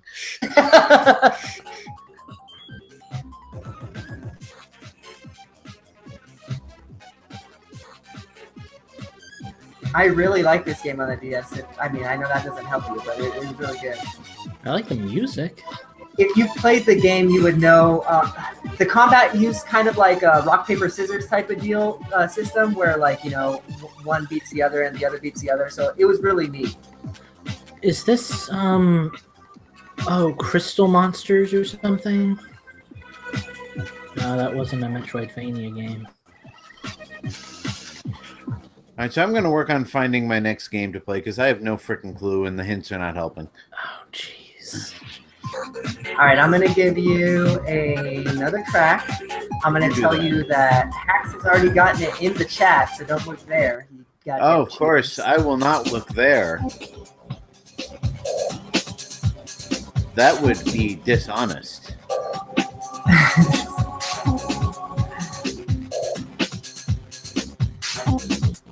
I don't know that this is a game I've ever heard It of. sounds like Tron. So this game, I guess the last hint is this game released on the Game Boy Advance and the DS, but those versions were slightly different. Was there like a Tomb Raider game on the DS? Is it licensed or original? You guys ain't gonna get it. This game is called Scourge the Hive. The fuck? Well, now I don't feel so bad about my next choice because it is pretty much exactly as obscure as yours was. I hate you all. Oh god! Fire. Wow, that is bizarre. Okay, can I play mine then? Please. Ruin your lives another 4 songs worth. I guarantee neither of you have played this. I don't think either of you would like the music. It's about the only thing in the game that's actually good. Is this a racing game A again? little louder, actually. You want it louder or it's too loud? A little bit louder.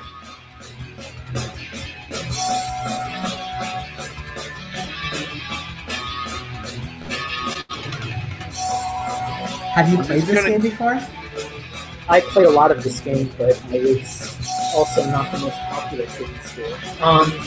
It is a Wii title. That's what it Is this a Sonic game? is. No, but it was published by Sega. This published by Sega? Not developed. Well, I mean, Published by Sega. I don't know if it was developed by Sega. I know it had the Sega logo. okay. Well, I was going to say because F-Zero GX was developed by Sega, but that was You guys published are by in the wrong Nintendo. one. What? Let's go to Sega.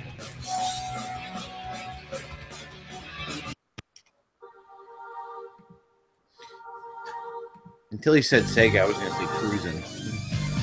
Okay. It sounds like I a don't- Castlevania game, but it's not because you said Sega. It's not. Your next hint is that it is a licensed game. Licensed game by Sega. Shit. Is it Mario and Sonic at the Olympics or something? No. Oh my god. I don't think Licensed it's- game by Sega on the Wii. I know this. I don't.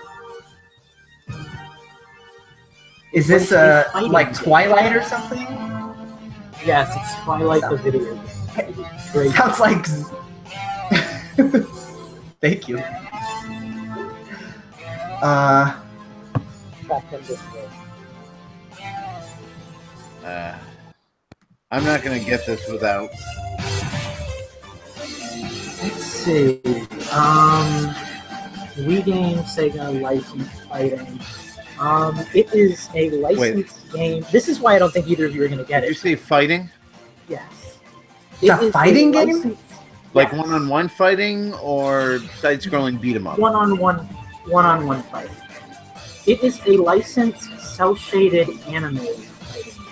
Which is why I don't think either of you- Oh, I know this. Oh, shit. It's I will that- settle it's- for the.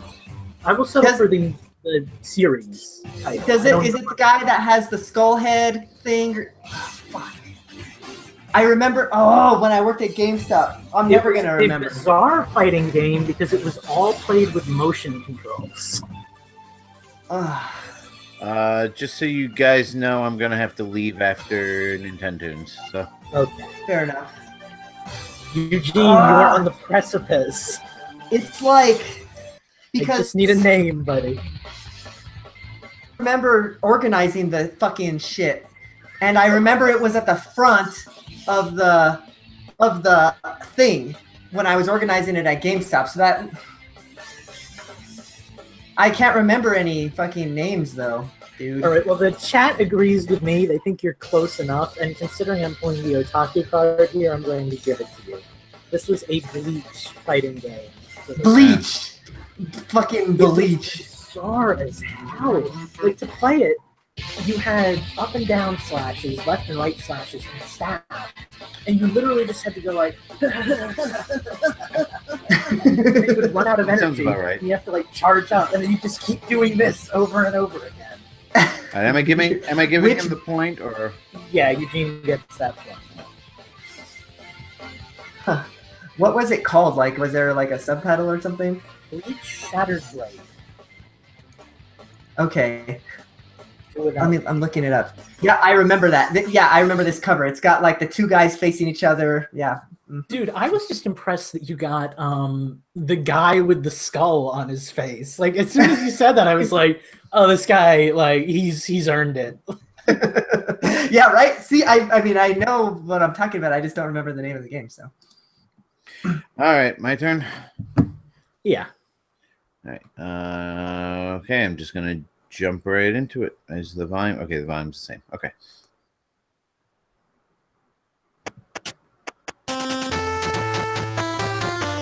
Well, that's Oh, Donkey Kong, Donkey Kong, Donkey Donkey Kong Kong Game Jr.? Boy. Donkey Kong Jr. Math. wasn't expecting the music for this level to be so on the nose, but all right, let's try a different track since you're gonna be jumping around Donkey Kong all night if I keep it on. None of us got it. Nope. I know, right? Donkey Kong Land. Donkey Kong March of the Minis. Get off of Donkey Kong. I changed it because I knew you'd be guessing Donkey Kong all night otherwise. So it's not So a it's Donkey not Kong Donkey game. Kong? It's not Donkey Kong. Is it Mario and Luigi? Not Mario and Luigi. Oh, is it Mario Golf or Mario Tennis? Yes, it is Mario Tennis for what? The Boy. Game Boy? Yeah, Nice. Boy Color. I need to get this game on the 3DS Virtual Console too, because This I was had it. I made. had it on the Game Boy Color. This was made by the same people who did like Camelot, right? The Yeah, it was same people who Camelot. did all the other good Mario sports games. They had And- such a unique sound font that like bridges systems. Like every game sounds Yeah. exactly the same, but they all sound wonderful. I feel, and yet they all sound like just blend into the background. Like none of the music stands out, but it's always notable. But that's the thing; it's supposed to, because sports games are pretty high octane as it is. So I feel like they probably use the same composer for all of them. Anyway, yes. Mario. By the way, Mario Tennis and Mario Golf for the Game Boy Color. Not only are they great versions of the golf and tennis big games, but they also have RPG elements where you play as your own little avatar and progress and get better and better. And then you, with the transfer pack, could import that character into the N64 game. So, I never had. Oh, go ahead. I was just gonna say I never had tennis for the Game Boy, but I had golf for the Game Boy, and I remember it being just as freaking amazing. So, I'm pretty sure, without looking at a Wikipedia or whatever, that they were both made by Camelot as well, and those are the people that did like Golden Sun. Those are RPGs for Game Boy Advance and stuff. So yeah, Lucas, I remember did that like 5 minutes ago.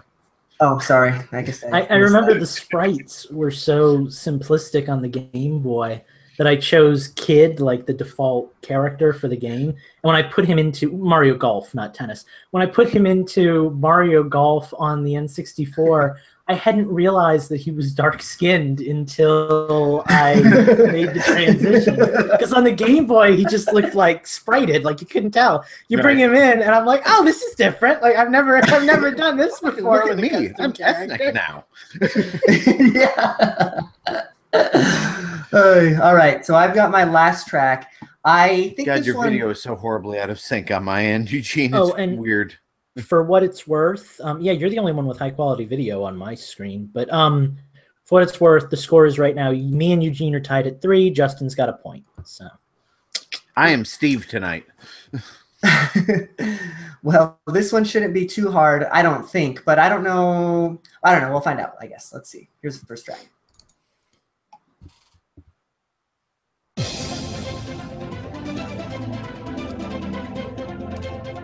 I don't know, but I want it. It's so 90s dance club music. My first thought was like ukulele style. It could be Grant Kirkhope, but almost reminds me of like Snowboard Kids. Actually, is it made by Atlas? It's not.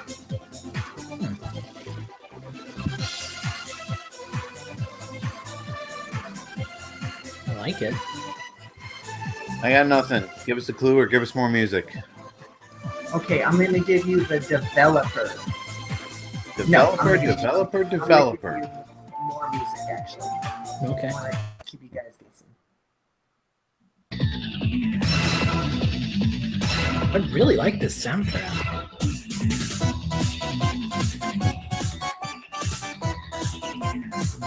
All right, developer. No, I don't want to give you developer.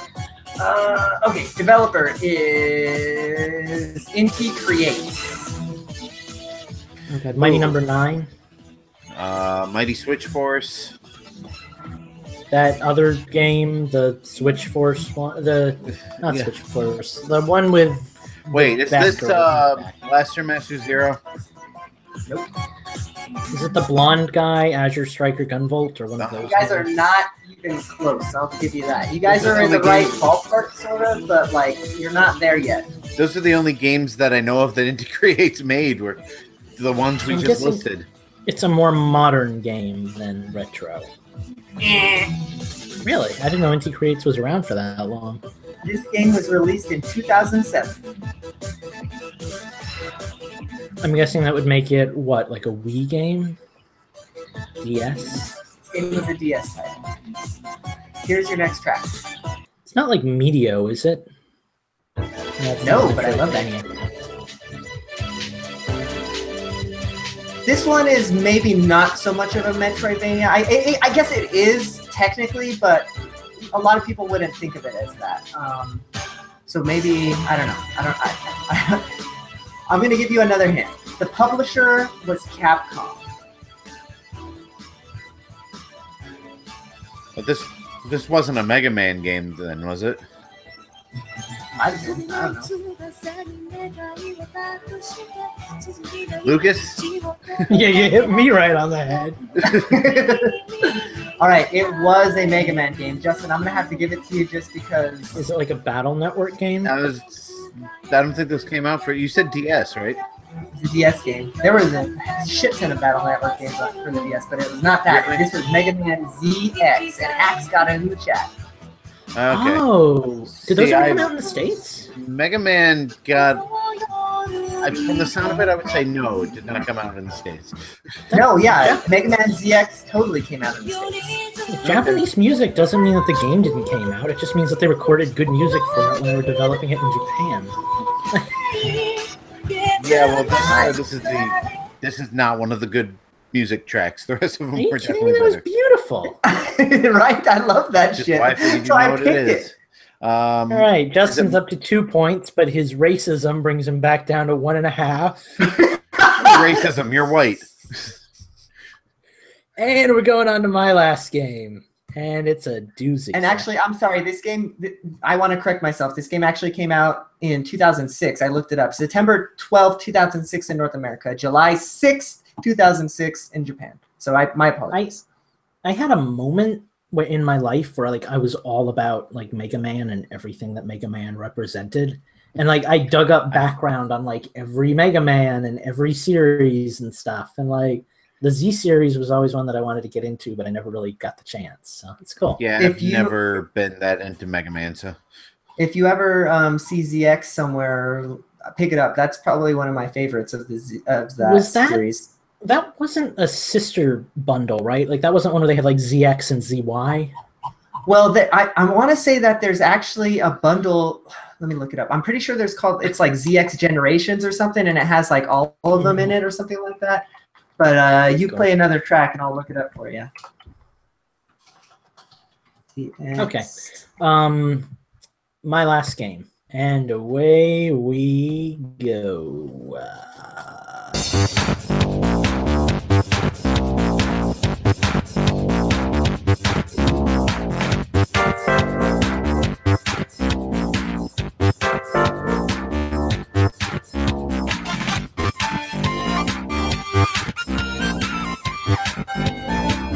Me and Eugene are getting down, and Justin's just like, I hate these people.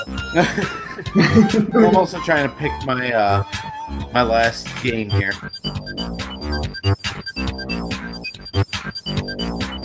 I have no idea, but I like it. Is this a Sega game? Is this a Sega game? I don't think so, but I don't actually know who the developer was. Let's get on. It's definitely not Sonic.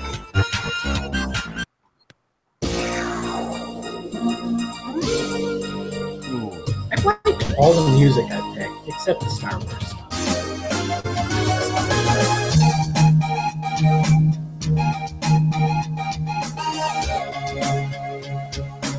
What console did this come out on? Without giving too much away this early in, it was a DS title.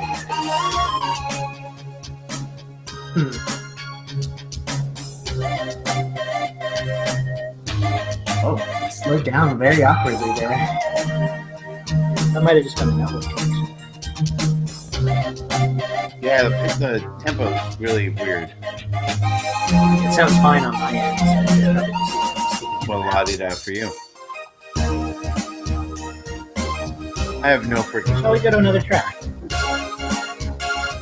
I will say this was a beat 'em up game. This was a beat 'em up? Yep. All right. And you said, I'm sorry, what console did you say this was? DS? DS.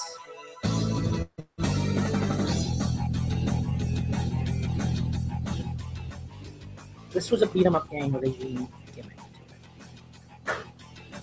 to it.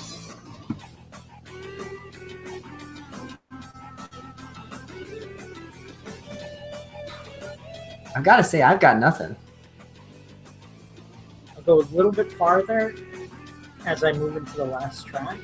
All right, what? Say that this was a DSiWare title, I believe. It was one of those kind of awkward in-between transitional games between like the DS and the 3DS. What are the clues that we have? beat 'em up. It's a DS game. Unique gimmick. It's not a Kirby game, is it? Nope. Yeah, it sounds like Yoshi. This game didn't really have any franchise attached to it. And this is my last track, so we're winding down, gents. Huh. Oh, I'm actually surprised neither of you played this. I actually got a lot of fun out of this game. It was a casual game. It wasn't really like a serious game.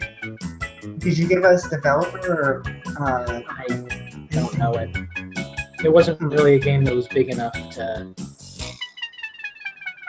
I like the music. Yeah, it was good. It had that like DSi wear charm, you know. All right, does everybody give up? Yeah. I haven't got nothing, dog.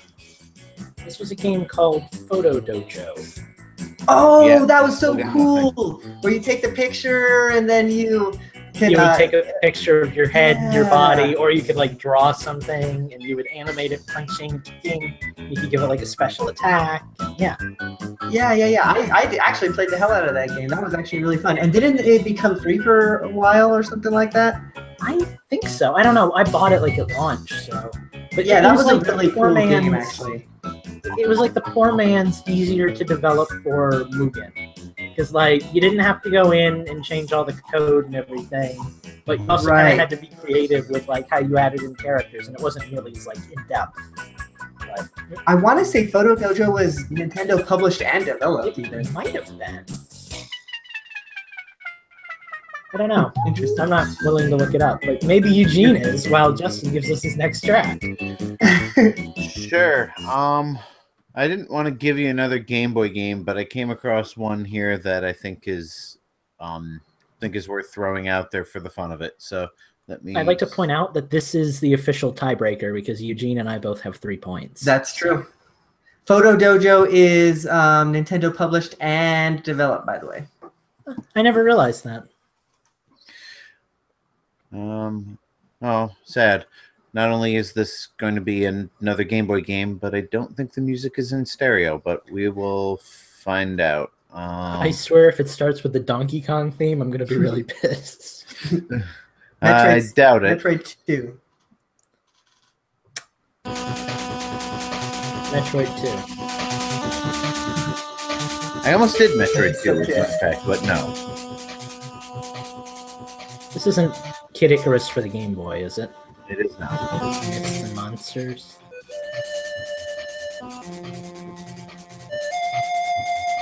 This is Castlevania or Ghouls and Ghosts? No and no. I feel like I should know this, Justin. This sounds more like a Eugene track. Was this okay? Did this come out for the original Game Boy, or was it like a Game Boy Color Game Boy game? Original Game Boy, and it was Super Game Boy Enhanced, if that helps any. Not really. I don't. What the hell are you old people talking about? I do not know what the Super. Forget it. All right, let's give.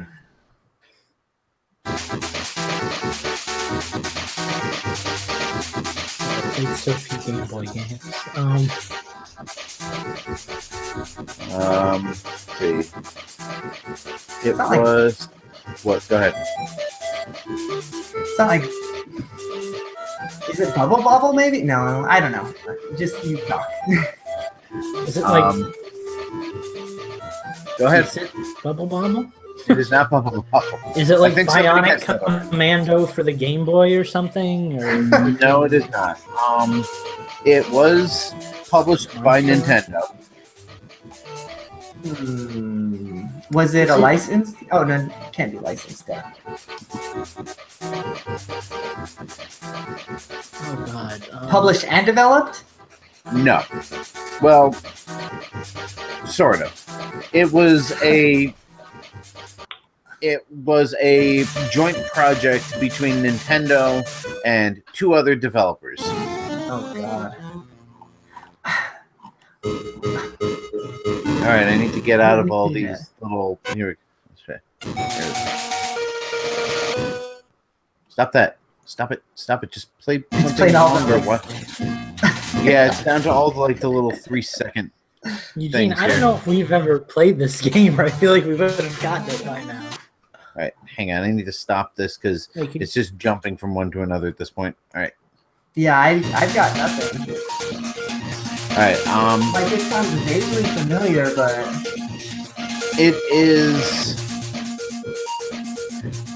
All right. It is a fighting game.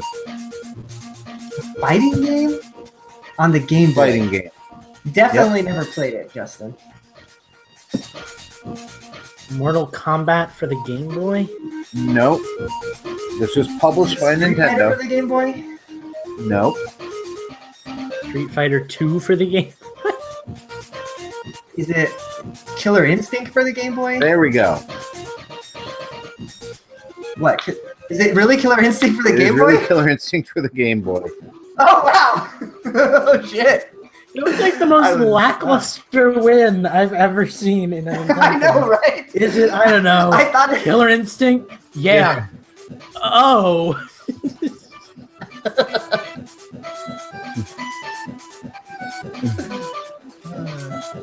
All right, and with that, Eugene wins. I suppose if I had thought ahead about this being the last one in a tiebreaker, I wouldn't have picked a Game Boy game, but Well, looks They like won we back have to to, couch That's all the day long. sponsorship bet. They're not now. no fun. All right, I actually have to go, so I'm just gonna drop my info here. Follow me on Twitter at InfendoJustin. All of my friend code information is there for all my systems, except for Super Mario Run, which I just had up here. No, it's not there. I'll tweet it. All right, so take care, everybody. I'll do my change the system next week or something.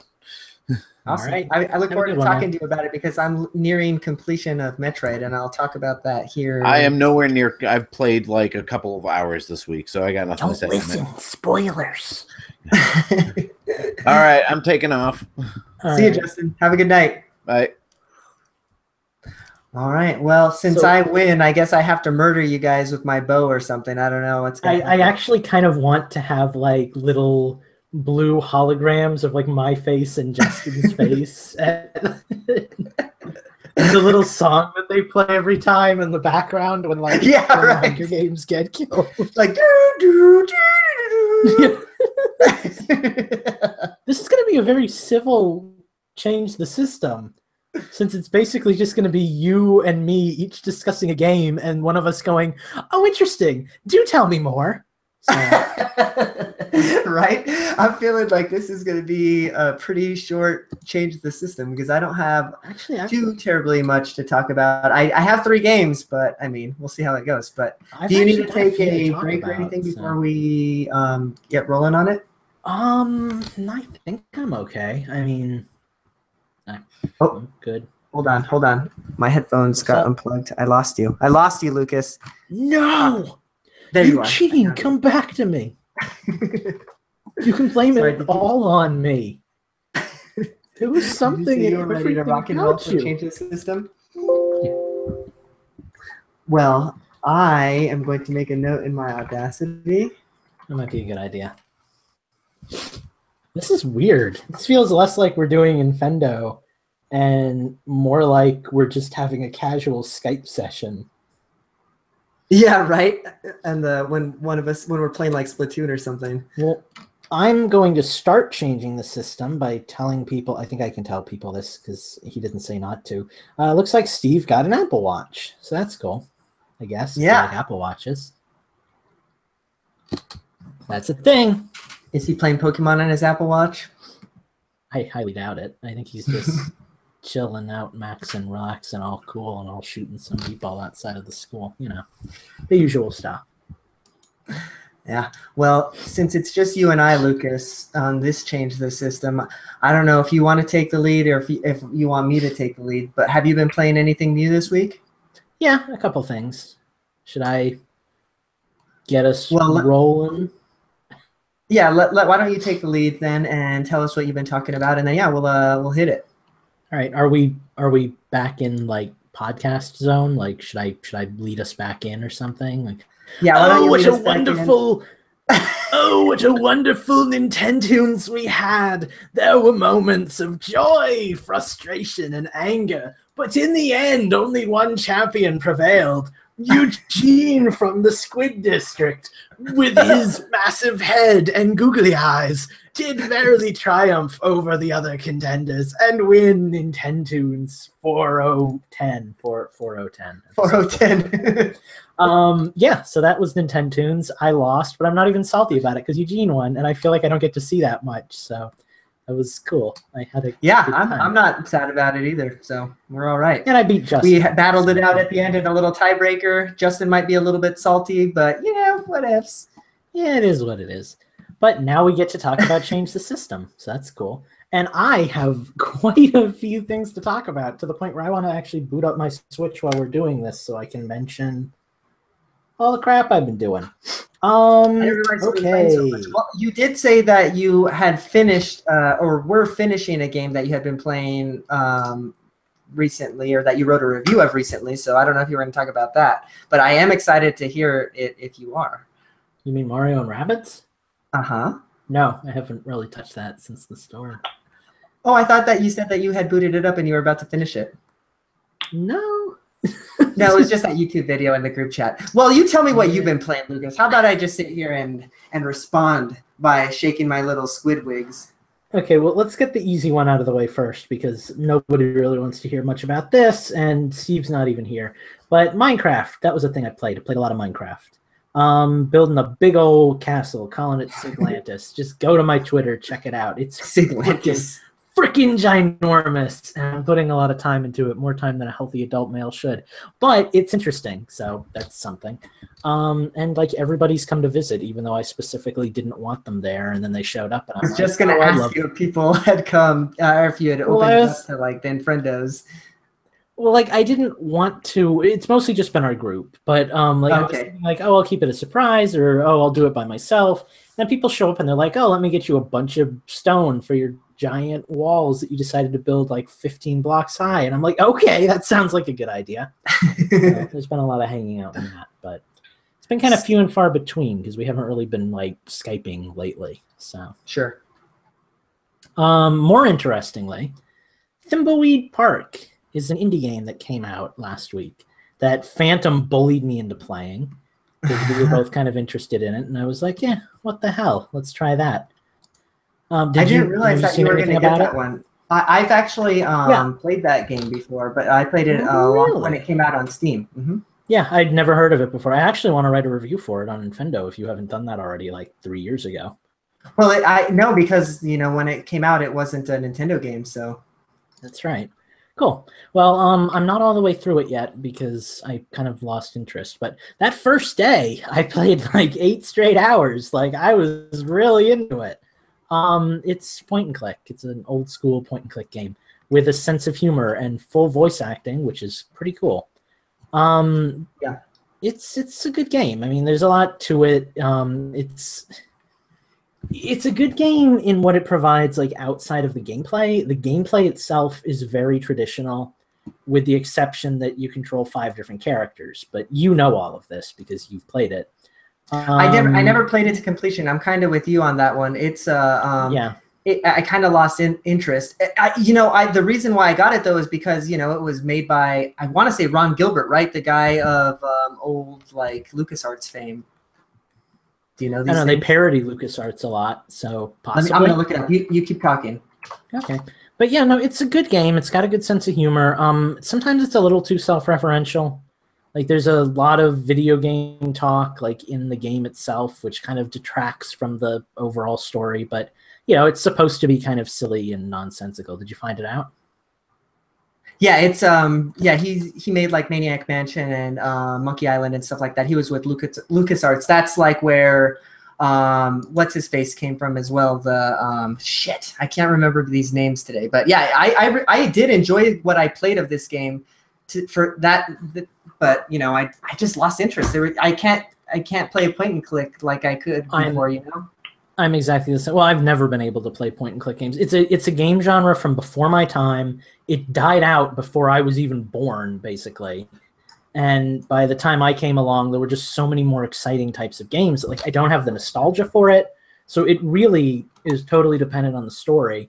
And the story's good, but it's not like draw you in. You have to get to the end kind of story. Like the silliness kind of cancels it out for me. If it was a little bit more serious and a little bit more mysterious, maybe I could get into it. But I feel like I kind of know where everything is going, and they're just going to throw like a sharp U-turn at the end, and that'll be the game. So yeah, and back when I played it in March when it first released, like I did get into it, but now, however many months later, I couldn't tell you a thing about the story, to be honest with you. And now if I went back, I don't know. I think I'd probably be lost. Yeah. It's not a bad game. I don't know if it's worth $20. Maybe don't jump right into that like at launch. But it was interesting. It was, like I said, that first night I played a lot of it.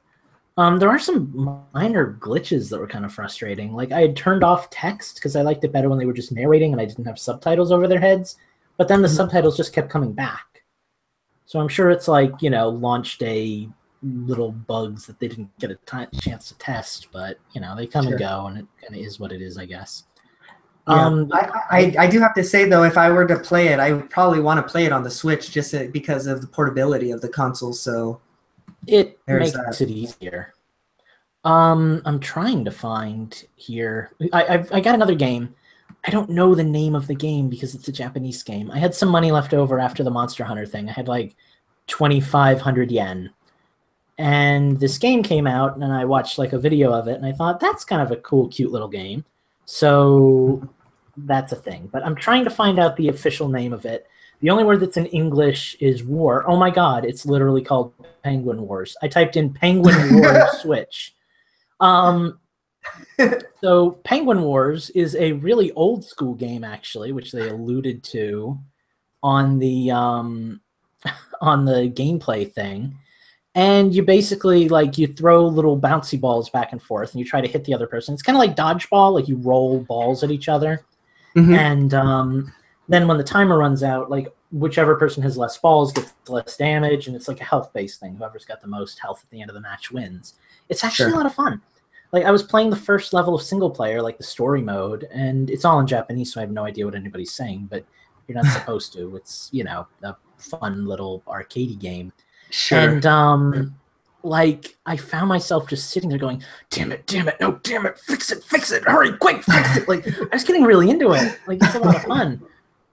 It has local multiplayer, which is cool. So, like, if you wanted to get it at some point and, like, try it with Heather, like, that would be cool. It has online multiplayer, too. I haven't been able to connect to a room. It's not like the Flip Wars issue where I get into a room and it immediately disconnects me. I just haven't been able to find anyone. So I don't know if the problem is that nobody's playing this game or that I'm not able to get matched up with anybody because nobody in the States is playing this game. I don't know what the problem is. So what are the visuals? Is it like 3D sprite based, or how does it? Oh yeah, it's 3D. It's completely like it's a new game. It's not a remake of like the old Game Boy games or anything. It looks like graphically, it kind of looks like what you would expect from a Wii game, like heavily cel shaded. Nothing's beautiful, but it's well made. It's well presented. The whole game has kind of like a disco theme to like the UI and everything, which is really nice. Like a bunch of neon lighting and stuff like that. The characters are well drawn, so it's a nice looking game. It plays really well. I just wish I had somebody to play it with because, like, I'm going to get tired of just fighting computers after a while. But it's a cool game. I like what it is for what it is, Sure. Cool. Well, what else have you been playing this week? That's been the majority of my gameplay, really. It's just been a lot of those 3 games. Awesome. I did try Breath of the Wild, Master Mode, Trial of the Sword again. But I got really bored and frustrated during like the 3rd area, so I just kind of dropped that again because I don't know, the incentive just isn't really there. Like I'd like to beat it to say I beat it because it's probably one of like the hardest challenges I've ever played in a Zelda game before. Sure. But it's like I beat it, and what do I get? A Master Sword with slightly more power than normal. Like, I just don't know if it's really in it for me. Maybe someday when I'm really bored and I have nothing else to do with my time. But Mario Odyssey comes out next month, so that's a thing. I kind of wish that I had, and I'm sure you feel the same way, that Zelda in not in cartridge form, like actually on my 3DS, like downloaded version of it, because that's a game I wish I always had with me. But since I'm a slave to the cartridges this generation, I constantly have to swap them out, so I don't know. I'm actually kind of in the opposite boat. Like, I only have 2 games on cartridge, that and Splatoon. And I'm not really going to bring Splatoon out with me on the go anyway, because, it's Splatoon. It's an online game first and foremost. That being said, I don't think I've really taken Breath of the Wild out of its box much short of like last week. Like, I'm kind of just done, Like, getting the Koroks would be cool, but I don't really think there's any incentive for me to do it. And there's just not much to do. I thought about going back. I was talking to Mike or Steve or somebody, and I was like, oh, maybe I'll replay Breath of the Wild again, because it's like the one big budget adventure game I have on my Switch right now. And as much as I complained about like its lack of cinematics relative to other Zelda games, it is a cinematic game. It tells an admittedly weak story, but it still tells a story. And, that's something when you feel like being entertained for like 30 or 40 hours. But I just don't know if I want to do it again, Like, the gameplay is fun, and like going to the 4 different divine beasts is fun, and playing through those dungeons and then fighting Ganondorf. But there's so much like grindy prep work that you have to do in between, where you're doing all the shrines and everything, so you've got enough health to take on the bosses. And I just don't know if the shrines really kill the game for me when I have to go back and replay it.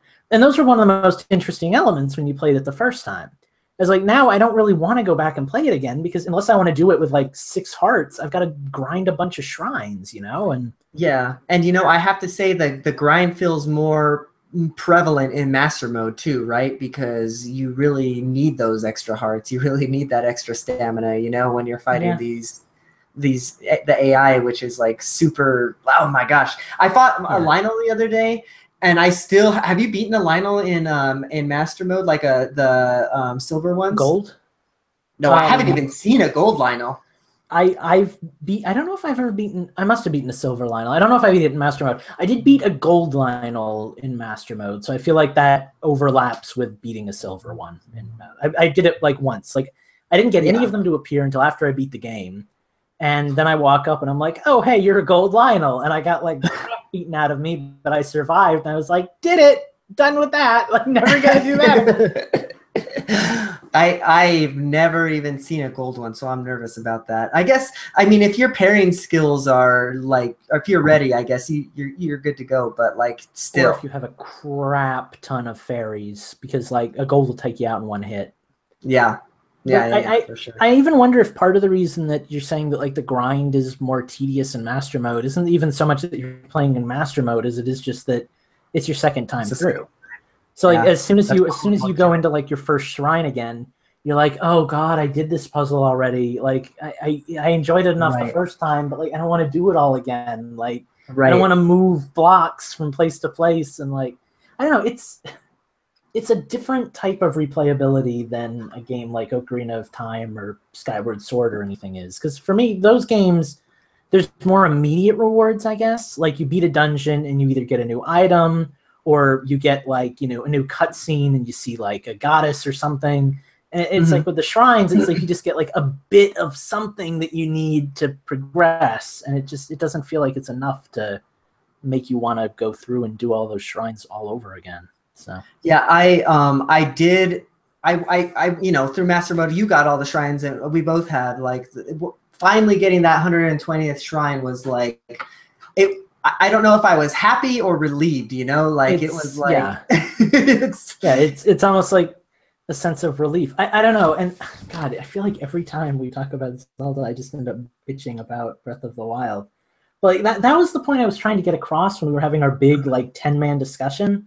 Was like, just because a game is long doesn't necessarily mean that the game is more valuable than like a really short game, Like Breath of the Wild takes like 100 hours to 100%, not including like all the extra stuff like the Koroks and stuff, but just to like do the shrines and everything else. But like if you're not having fun for like 60 of those hours, is it, more valuable than a shorter game, like a 30-hour Legend of Zelda game? That was always kind of where I had the trouble with it. Like, my first time around, I had more fun, I would say, admittedly. by the second time around, I was doing it more just to complete it, you know?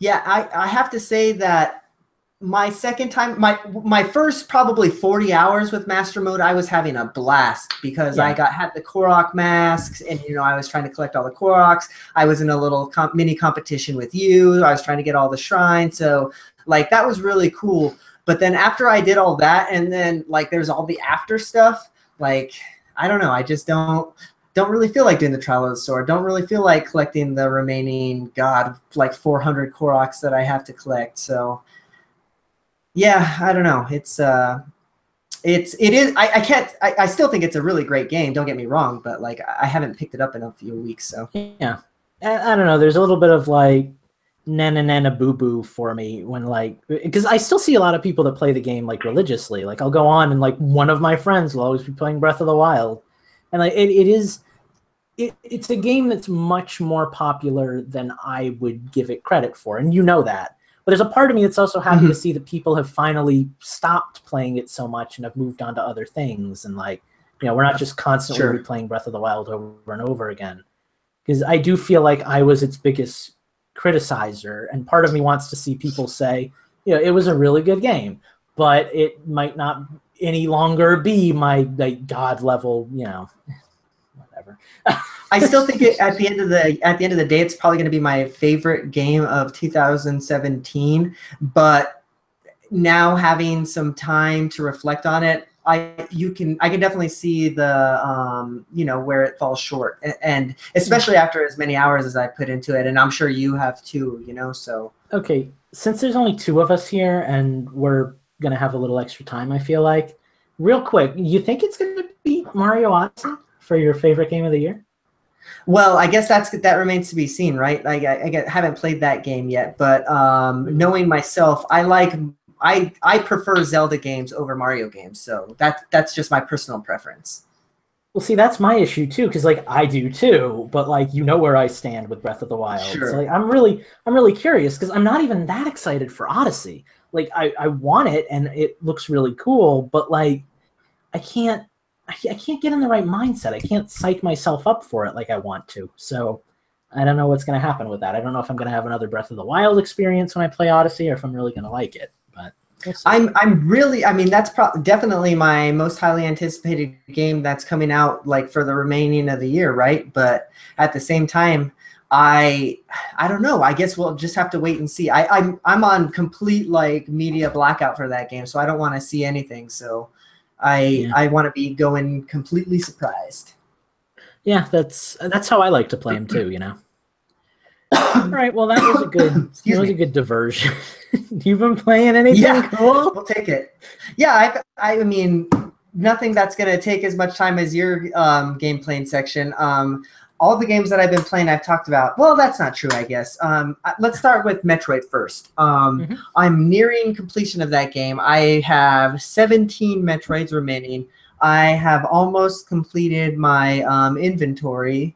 I don't know how spoilery you want to get, but like I filled out like all my beams and all that fun stuff. I think that I've filled all that out for looking at my menu, but it is a really good game. I really like it. That's the game that I find myself wanting to play the most right now. So cool. I mean, that definitely means that for me, anyways, that it's up there on some of the games that I've been playing, because like I have Splatoon, I still have ARMS, but I keep going back to Metroid. So I really am enjoying that game. But with that said, there are some shortcomings to it. Like I think I said this last week. I still wish that they would give you the option to fucking use the D-pad. This game needs to be controlled with the D-pad. Yeah. The more I think about it, like, yeah, there's that free aim where you have to use, I believe, the right trigger, and then you can move the control stick around, or the nubbin thing, or whatever it's called. But at the same time, like, you're planted into place when you're using that. So why can't I use the D-pad to walk around and then push the R button, and then I can use the control stick or whatever, the circle pad, and then aim that way? Like, it wouldn't be that much of a an ask to take your finger off of the D-pad to move to the circle stick when you're holding the trigger. You know, it's almost like playing an old GoldenEye game. Like, I'll be honest, I'm not following like any of what you're saying with all those different button inputs, but I understand. I understand the concept and the complaint. So like, I feel like I'm an acceptable. Okay, let me try and articulate a little bit better. When you're playing this game, there are points where you have to aim at certain points in the environment, and it's easier to do so, but with this free aim. So you hold the right trigger, and then you can aim around in basically 360 degrees all around yourself using the control stick. Obviously, you couldn't do that using the D-pad, right? Because there would be only 8 directions that you can use. But like what I'm saying is, if they gave you the option to use the D-pad, why can't they just, when you're holding the R trigger, you can take your finger off the D-pad and use the control stick? Maybe I'm nitpicking here, but I feel like it needs digital controls. I really do. Yeah, I understand. I mean, that does make sense. I don't know. I kind of want to play this game now, but I also kind of feel like I wouldn't enjoy it without an L button. So like, you need the L button, buddy. I kind of think I'm sunk. And like, sometimes it works, but sometimes it doesn't. And it's just one of those kind of crapshoots where if you're having a bad day, like, you know, you can't play the game at all. So sure. So like, to speak a little bit more to this game, the thing that I'm enjoying the most about it is that it is not Metroid 2, right? Because I played that game to death already. I've probably beaten it like 5 or 6 times. So everything about it is brand new. Like and some of the environments kind of have a little throwback to some of the environments that were available in Metroid 2, and I can enjoy that. But overall, like, it's a completely new game. So like, when I'm exploring it for the first time, it's because, and getting lost, it's because I've never played it, right? Like, I have to backtrack. And I like that in a video game. So I really am enjoying that aspect of it. It's a brand new Metroid game, guys. If you're itching for that, go out and pick this game up because it's a good one. I still don't think I would put it above Super Metroid. That's still my favorite Metroid game. I'm liking it more than Fusion at this point, though. I have to say. So there is that. So I don't know. It's super awesome. I feel like I can't get through a game discussion with you without completely disagreeing on like opinion. Because well, yeah, because I know you don't like Fusion. That's not your favorite. No, Method, I do right? like Fusion a lot, actually. Oh. No, the ones I don't like are the Prime games. But no, the thing that bums me out is I was kind of hoping it was a faithful recreation of 2, just, you know, upscaled, because 2 is like the one Metroid game other than Primes that I've never beaten. And, you know, in the same way that I was able to play Zero Mission and say, well, now I've technically beaten Metroid 1 because it really is like almost the exact same game. The controls are just better and, you know, there's a little extra at the end. I was hoping that I could say, well, you know, I never beat Metroid 2, but now I've beaten its remake, which is essentially the same thing. So, you know, cross that final game off my list. No. Nope. Oh, nope. God. Yeah, you're going to have to play both. So there's AM2R. I mean, you can go try and find that. Download. You remember the another Metroid 2 remake? Oh yeah, I do remember. I saw the look on your face. Yeah, that might be my best bet. Yeah, I don't know. It sounds really cool. I'm guessing it's less story heavy than like Fusion and Other M was. It's probably more just like directly Super Metroid style kind of stuff. There are some story bits. There are a few little cutscenes as well. Most of it is environmental storytelling, which I can appreciate. So cool. Like there's times when, well, you can see like the little, and this was a part of the original Metroid 2 as well. But you can like see the Metroid like exoskeleton, I guess, for lack of better terms, like lying around. So then that kind of means that, oh shit, there's Metroids here. Or you see like the Metroid like slime stuff around and you're like, holy shit, there's probably some Metroids around here, or some shit happened over here because there's you know, you see a dead scientist or something. Like I enjoy that kind of stuff. So yeah, that's cool. But yeah, that's about it for that one. I can't really say enough praise, sing enough praises about this game. It's really good. Go out and play it. The 3D is fantastic. So yeah, that's Metroid 2. Another game I've been playing, and I think I talked about this a little bit last week, but I ended up finishing Star Tropics on my emulated version on on the DS. Yeah, still a good game. I really enjoy that one. Not much to say about it though. It's an old game. If you haven't played it, maybe try and dig it up. It'd probably be really hard to find a cartridge version of that. Now that I think, I feel like it's one of those rarer games that like you kind of have to emulate, like, you know. And I don't think that there was ever a virtual console. Maybe there was a Wii virtual console on release, the Wii. I think there was, because I almost bought it a couple of times. If I'm not completely there. Now that I think about it, there absolutely was, because there's this part in the game where you have to put in a code. And the only way to get the code, it was actually kind of like an anti-piracy thing back then. You had to dip there was a letter that came with the game. You had to dip it in water. About that. Yeah, and on the Wii version, I want to say that there was something cool in the like instruction manual that did something to that effect or something like that. That's cool. So yeah, that's a cool little game that I'm glad I got the chance to finish up. But last but not least, another emulated game on my 3DS, guys. I was playing a Super Nintendo emulator, playing my favorite game of all time, Illusion of Gaia. Still love it. I was hoping it was going to be Mario RPG. I hate you so much. I like Mario RPG, but it's no Illusion of Gaia, my friend. Yeah, it says the Squid Man.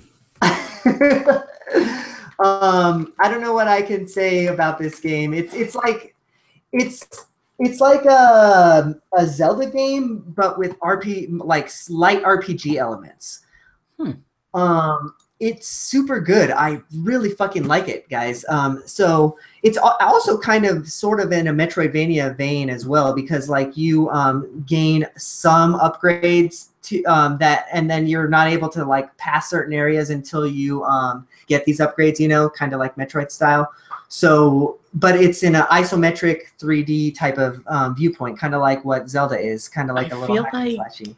I feel like you're in the zone right now where you're going to call any game a Metroidvania game. Like, that's just been your thing tonight. You've mentioned like 5 Metroidvania games.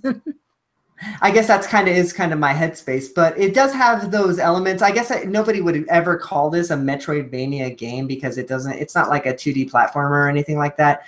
Yeah, it's really good, guys. The reason I like it actually is because of the story. So it actually has a really interesting story. So you start off the game and you are in basically like a little clubhouse with you and your friends, and they're playing cards, and they tell you that you have to use your powers because you actually have have powers to move objects if you push the L or NR triggers. And they ask you to move the statue because that's kind of like your bar trick that you do all the time, apparently. So just like stuff like that, like kind of just brings you into the story. Like they didn't have to start the game off like that, right? Like it's just interesting how they bring you into the story. And then later on, you find out that your dad went missing because he was looking for the Tower of Babel, and then you end up going on a quest to go look for him, and you find love, and it's just really good. I just really like the game a lot. So Illusion of Gaia, R.I.P. Hamlet the pig. Yeah, it's it's a fucking good game. What's your like #1 rated all-time best game ever, right? So I can say that looking at it through my nostalgia goggles for sure, but still I really love it. Sonic Adventure too. I mean, you know, we all wear our nostalgia goggles, but that's what makes every person so unique. Yeah, for sure. So that's about all the games I've been playing. I guess I could talk about Splatoon some, but we've talked about that to death. Yeah. Oh, I will say that game that me and Mike were pushing you guys on for so long, Bomberman, that's coming out with a pretty big update soon, actually. I have Bomberman. Did I not tell you that? No, you told me. We just never played it. Maybe we'll have to jump on and make that a thing, because I'd like to play some multiplayer Bomberman. The thing is, they're coming out with a new mode it's something like Grand Prix mode. Mike would tell me what it was if he was here, but it's like a 3-on-3 team battle kind of thing. So like you're all in like a giant Bomberman arena, and like you got to take each other out, which is actually kind of cool. Like I'm looking forward to the update. So that's a thing. That sounds kind of fun. Yeah, when it comes out, I think it's a free download. So But I'll be Sure. downloading that free update. No, yes, sirree, Bob. You can bet on that. So that's a thing. Nice. Maybe we can make it a Infendo thing and get some 3-on-3 Bomberman if anybody has it. That'd be fun. I'm willing to pressure some more people into making an irresponsible purchase. You made me make that purchase, and look how much it's gotten me. I don't even. Let me look at my Switch play log. I bet you it's not even. If you showed up ever decided to play a game with us, like I know me and Mike would jump in Bomberman in a heartbeat. Like I'd love it if Steve and Justin would get the game. Like it's a fun, simple arcade kind of game when you're just looking for something quick to play, you know. But like, God, I think every system needs a good Bomberman game. Like that, like every system needs a good racing game. Bomberman is just the way. It's a way of life. I put so many hours into the Wii. Was it Wii or Wii U? Whatever the Bomberman game from the TurboGrafx that got released on the Virtual Console. I want to say it was on the Wii, but we played the hell out of that game. Well, maybe I'll be able to So convince cool. you yet, because I kind of want to do that sometime. That sounds fun. That sounds fun by me. Heather likes Bomberman too, so maybe we can convince her. Good. All right, man. Well, I think we've talked ourselves to the end of the episode. What say you? Seems like it. We lost a lot of good men along the way, but we came out of it stronger. Proud of us, Eugene. We did good, and we will live forever in their memories and their hearts. Well, with that said, before we end off the show, we have some exciting news to announce for next week that will actually be dropping when the produced show hits on Monday. So, want to talk a little bit about Patreon, Lucas, before we get out of here? Yeah, I kind of do, but I'm kind of afraid I'll say the wrong thing, so I'm kind of going to let you take the lead on this one, Eugene. So we're launching Patreon on Monday, guys. So come on October 2, we're going to have officially launched our Patreon channel that pertains to Infendo Radios. Basically, we're trying to do this because there's some, we just got to get some things taken care of. Like Mike needs a new freaking computer screen, for his thing. Lucas would probably like to have some money to eat every once in a while.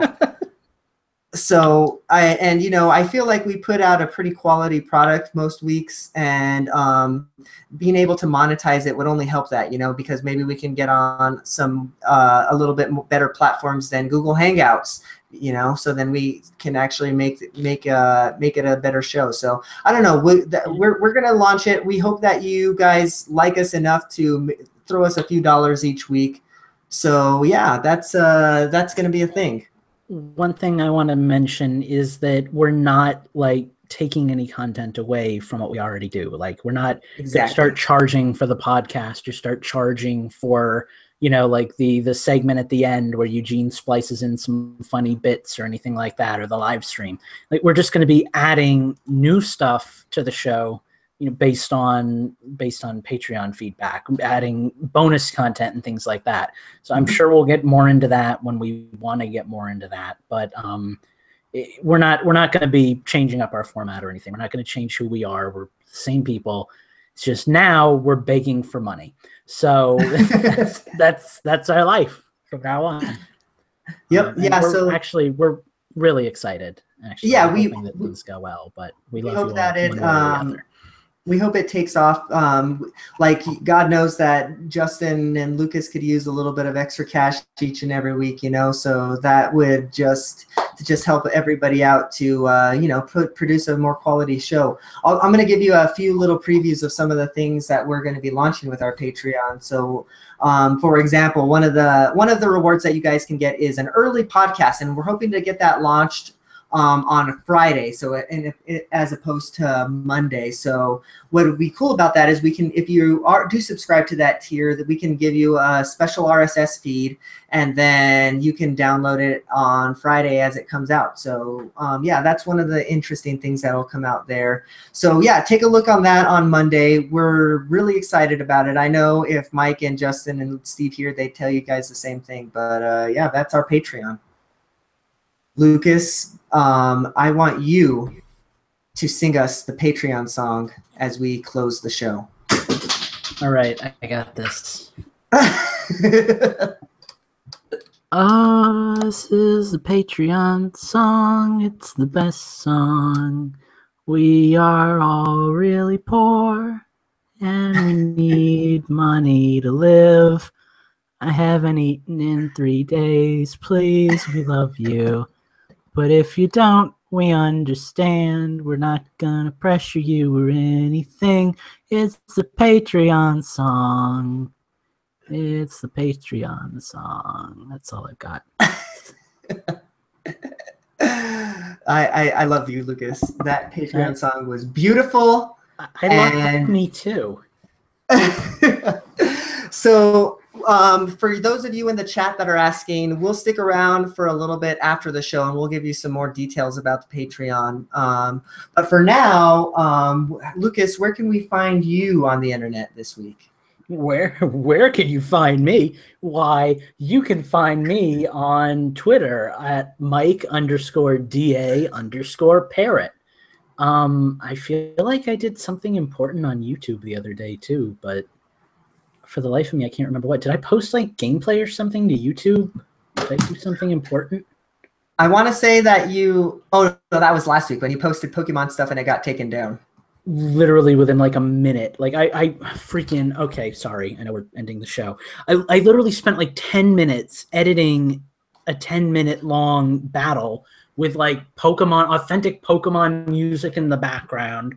And I had to film the replay on my 3DS with a shaky cam tripod camera and balance it and hold on to the camera the whole time because the tripod wasn't sturdy enough. And I get it uploaded, and within like a minute, they're like, oh, your video has been struck down by copyright claims by the Pokemon company. No one but you was allowed to watch your video. And I'm like, okay, that seems fair. So if you really are desperately clinging to the idea of watching the Ingentus fight, like, I don't know, get in touch with me. I've still got the file. I gave it to Steve so he can watch it. But yeah, that's about the only place you're going to get to see it, I guess, because, I don't know, Pokemon Company hates me. I swear I did something else important on YouTube lately, but I can't remember what it is, so I guess I didn't actually do it. Anyway, that's me. I'm on Twitter and sometimes Nice. YouTube. All right. Well, and I'm on Discord. Tax is telling me not to forget that I'm on the Infendo Discord, which is a thing that I don't know how to direct you to because I don't know how Discord works, but it's a very real thing. So there you go. So the Discord channel, thank you, Phantom and Hacks, for moderating that. Yeah, that is a thing that you can check that out by looking at the pinned tweet on Infendo. We're actually going to link that with our Patreon as well at no extra charge, so don't worry about that. But that's going to be linked on that as well. So yeah, take a look at our pinned tweet. I'm going to actually put that in my signature now that I think about it for the Infendo Twitter, so you can click on the link there. Join the Discord. We have some cool discussions there. Cool people, cool fun, lots of fun games that we get to play with the Infendo crew. Other than that, follow us at Infendo on Twitter. You can follow me at Infendo Eugene, where I retweet a bunch of stuff, usually in defiance of Donald Trump because he's a piece of shit. I remembered, Lucas, please. I remembered what I did. I put up like super crazy early gameplay video of the game that I'm working on by myself that nobody here has heard of because I've never mentioned it on the podcast before. But I do game design because that's what I want to do with my life. And I posted a really bad video because I'm using freeware video software because I'm poor. Please go on the Patreon and fix that problem. But but yeah, so I recorded some video. It's super early build. It's not pretty, but it's there. And I'm incredibly hypersensitive about putting my stuff out there because I'm an artist. And yeah, that's basically it. But it's there, so you can watch it if you want to see what that's all about. And I'll probably post more video as I work on that. So that's a thing. If you like indie game design and people who have no idea what they're doing, I'm your man. Yeah, definitely go check that out. I'm going to have to go look at that myself. I did not realize that you were posting videos of your game, Lucas. What the hell? It's literally just like a demo of how the different colored blocks interact, like you changing your color, but it's a thing. And also, you're colorblind, so you might have trouble with it too, like mine. You want to work on that. The problem is the whole game is centered around color. So like I'm going to have to get creative for making it colorblind accessible, but I want to do that because 2 of my friends are colorblind and I want them to be able to play the game. So Nice. I can work with you on that. I can give you some pointers. I'd appreciate So, that. But hey, we're doing a podcast. But speaking of content, Lucas, you can go on infendo.com and see everything that's posted there. We actually had some cool stuff up this week. Phantom in the chat always, and actually creator of our Discord channel, came up with a really cool article that I really implore you all to read. It's an article about his favorite indie title, or budget titles, I guess, on the Switch, which is, I guess, a good topic since we're talking about being poor. So go check that out, Lucas. We also had some content go up from a contributor. His name was James, and he was talking about some of the best RC cars that were that are Mario RC cars. That was actually an interesting read. So go check that out as well. That's cool. So, and I guess now's as good a time as any. God, I feel like we're plugging for like 15 straight minutes here, but. Like, if you're interested in writing for Infendo, we're still taking people. So, like, if you want to do something casually and get your thoughts out there, if you're looking for a creative outlet and you love video games, like, send Eugene a thingy. Send him a demo of what you can do, because we love writers and we're good editors. So even if you need a little bit of editing help, hon, we got your back. But it would be nice. We would really like to get more content up on the site just to kind of help the whole thing grow. So yeah, for sure. Shoot that over what you have to say. It'd be fun. I like going on infendo.com when I'm bored, or like when I'm at work and I'm, don't have anything to do. And it's fun when I go on and I see an article posted by someone that's not me, because I'm like, hey, I get to read something. And it's not an ad for casinos, and it's not a list I made. It's like original content by a different writer. Like, it's a list someone else made. So that's always fun. I would enjoy seeing a lot more content from a lot. Definitely. And on that note, shoot me an email at eugene@infendo.com. But we are also looking to redesign the site, and we're looking to pay somebody to redesign the site. So I guess I ought to throw that out to Infendo listeners first. If you do that, hit me up. I would love to pay one of y'all to do it instead of some rando that I find on the internet. So yeah, shoot me an email if that's kind of your gig, and we can work something out. So, all right. Enough plugging, enough squidding, enough inklings. We're out of here, y'all. It's been a night. Thank you for sticking with us. And yeah, we'll talk to you guys in the live chat about the Patreon if you have any more questions. So yeah, that's been Infendo Radio. We love y'all. Talk to you guys next week. Waka waka. God, I feel like we. All right, I am going. Are we off? Okay, I know we're still live on the YouTube chat, but I wanted to make sure we were like done with the video or Infendo Copper. Yeah. I feel like we had so much to talk about, like, right? And it went into Patreon, and then I brought up my thing, and then like the writers, and like I feel like we just gave like a freaking advertisement like buffet to people. I hope nobody's turned off. I feel like we kind of needed that, though, the week before our Patreon launch, though. So that's also true. I'm wondering if next week maybe we should mention it at the beginning of the show, just because I know like we lose a lot of people after Infendo Radio, at least on the live chat we do. So anyway, hey, live chat, you're still around, and you're probably curious and have a bunch of questions. Oh, Phantom has a suggestion, too, actually. A reviews tab would be great on infendo.com, maybe just a place. Oh, Mike actually told me about that, and I told him I would do it, and I lied.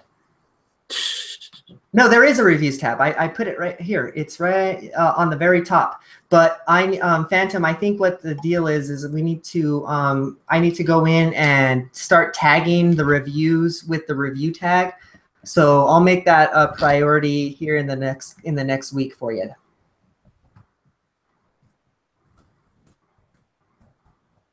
Sorry, I'm in the chat. It's really chatty. Yeah, right? Everybody's still talking. So I guess let's talk Patreon, guys. I guess that's why we are still here talking to y'all. We're gonna do some cool stuff. We have some good ideas for some of the Patreon tiers. We actually, Phantom, you asked if $5 is the largest tier. Actually, it's not. Well, I know it might sound crazy, but $1,000 is the largest tier. But that's mainly to try and attract like advertisers and stuff. We actually have everything from $1 to $1,000. Mostly $1 through $20 is all filled up. So I don't know if we want to just roll through the list, Lucas. We might as well. Well, it's just for the live listeners, so that's basically just our core group anyway. So yeah, open your ears, gents and ladies, if there's any ladies out there. Yes. Hi, how are you doing? So on the $1 tier, what that basically gets you, it's called Shout Out featuring Mr. Dream. Here, let me just screen share. That might be the easiest thing.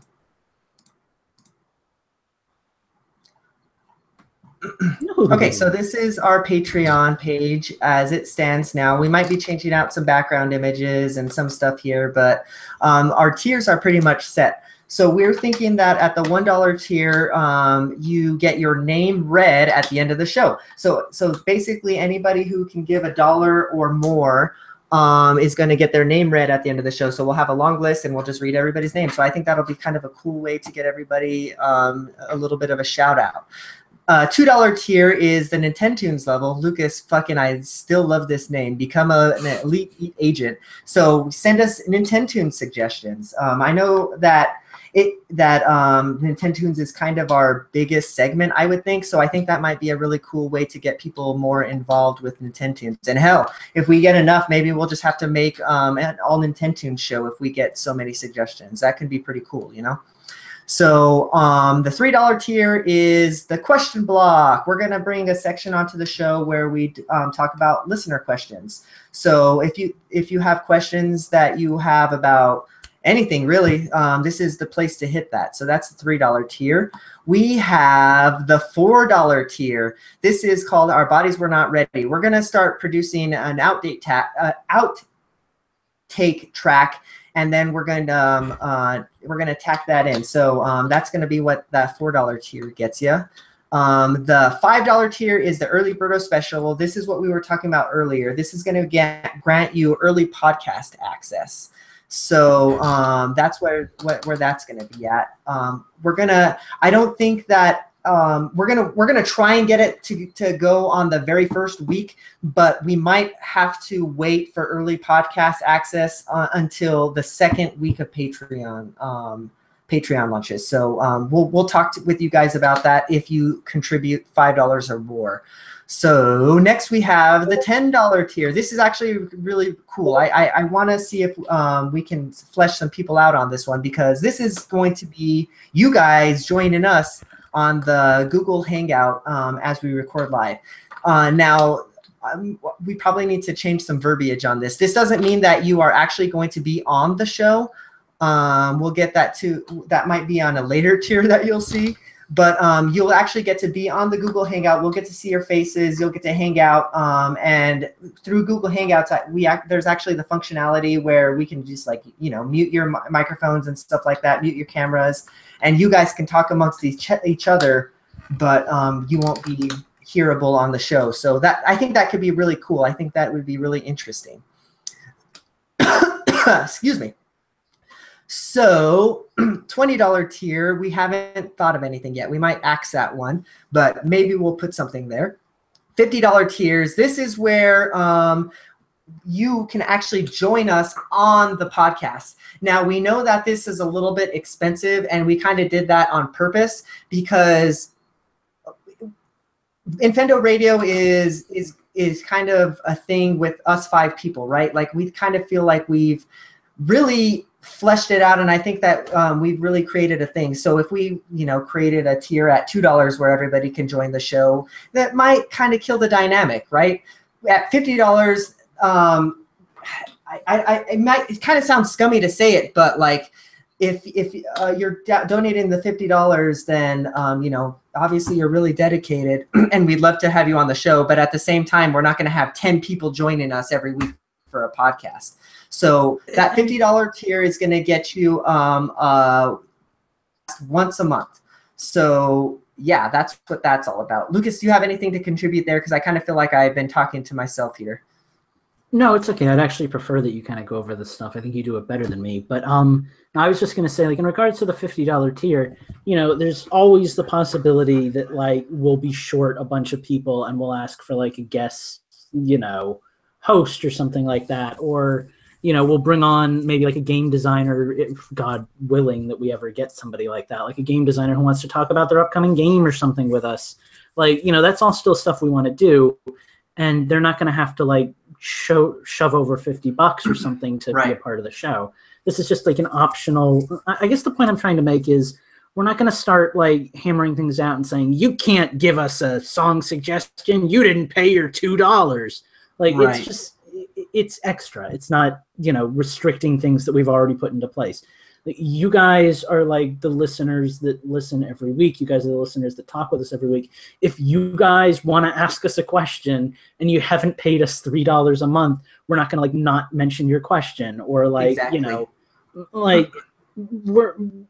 not going to start muscling out the people that like listen to us every week and stuff. I just want you all to know that. Yes, exactly. Okay, that was all I had to say. No, that was very well said. I couldn't have said it better myself. Okay, so we have two more tiers. The $100 tier is called the Iwata Special, and I actually stole this from another podcast that I listened to called The Comedy Button. And this is basically an executive producer credit, and you can actually put this on your resume because technically you helped to produce the show by giving us money, right? So that's what that tier is all about. This is for people who enjoy us so much that they want to give money to make us better by, like that $100 is going to help to buy better equipment, better microphones. It's going to help to buy a new webcam for Mike and Steve and Lucas because I've already bought one for Justin. Like that's what that's going to be. Like, if you want to see us grow, and contribute to the $100 tier for a month if you can. We're not expecting anybody to contribute any money, but like that's where you can if you want to contribute that much. So that's what that one's all about.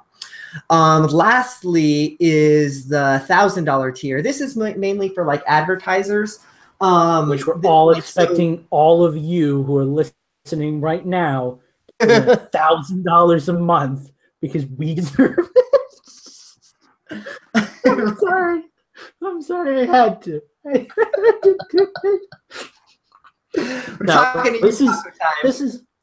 This is for like the scummy manager of like Wendy's who's like, I want to put a Wendy's commercial in this Infendo themed podcast.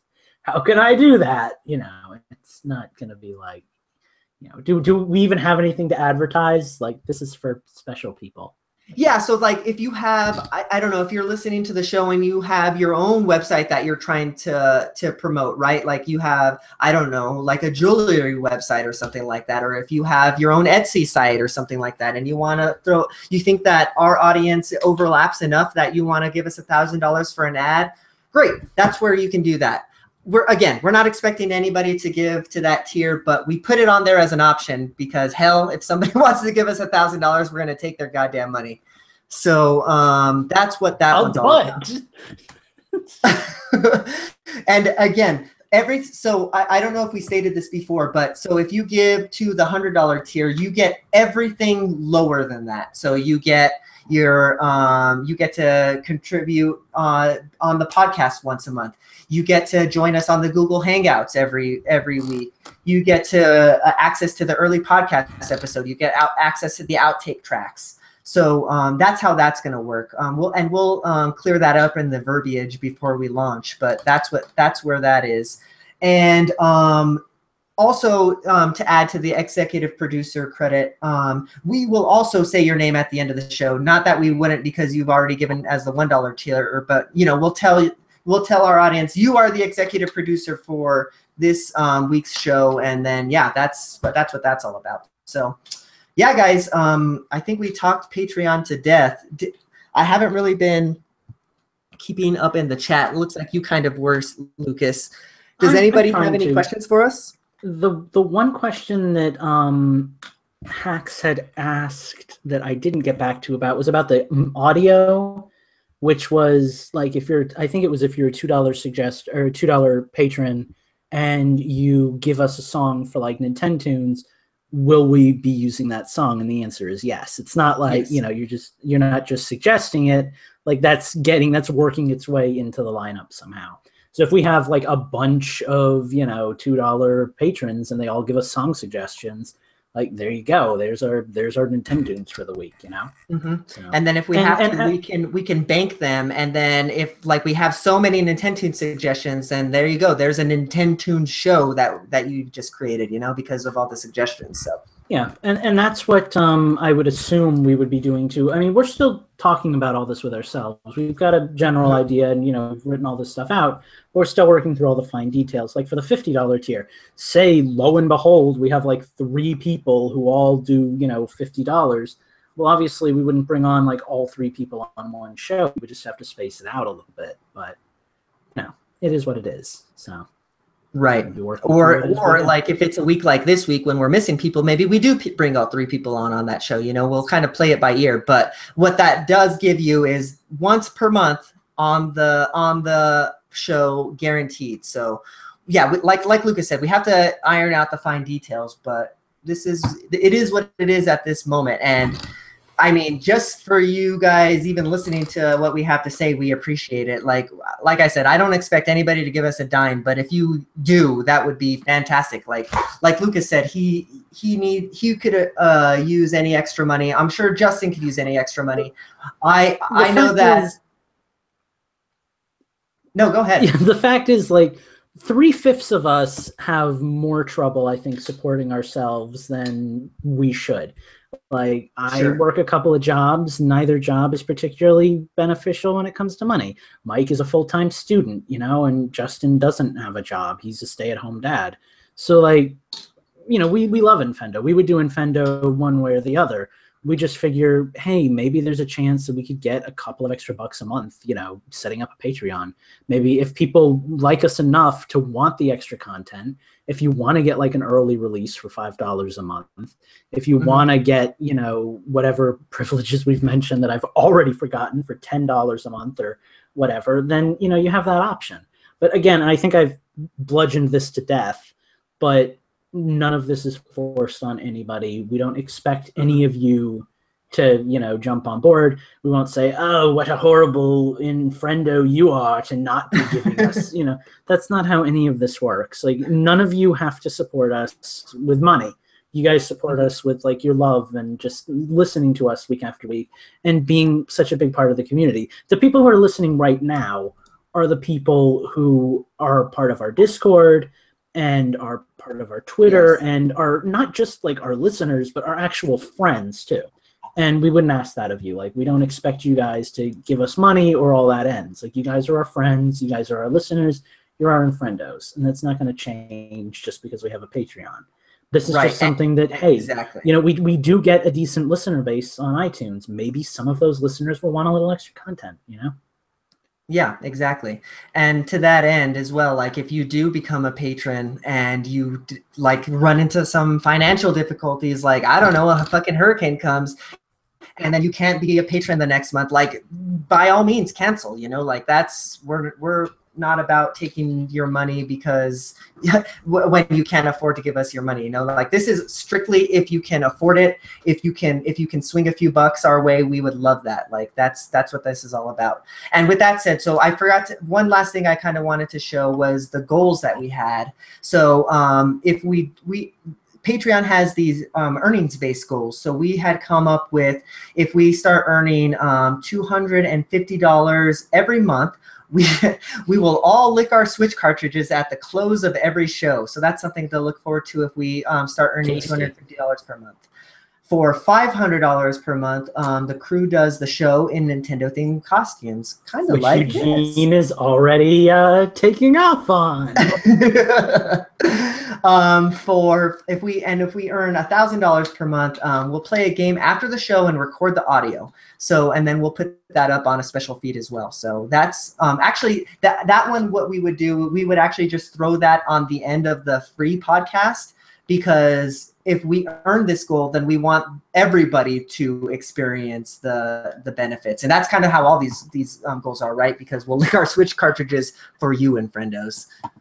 Yeah, So that's just those are just stretch goals based on, it's not an individual donation or anything. It's just communal, hey, we made $250 this month. Holy crap, let's pucker up and taste some Switch, Yeah. And like if we do start to see like monetary benefits from this, like then like maybe we can start to maybe not employ a Justin or a Lucas or something like that, but we'll be able to throw more money at them to like make more content on the site. Like this is all for you guys. So that's I mean it's for us, but it's also for you. I think I'm talking myself into a big hole here. So I don't know what I think we're trying to explain why we would like to earn money from the podcast while also trying to explain that none of us expect to earn money from the podcast or want to have it become all about money. Like it's awkward. It's an awkward conversation to have, but hopefully really you guys understand where we're coming from now. So sure. All right. Well, I like that. What's that? Oh God! I just how about instead of licking Switch cartridges, y'all have a monthly sing-off? Ooh.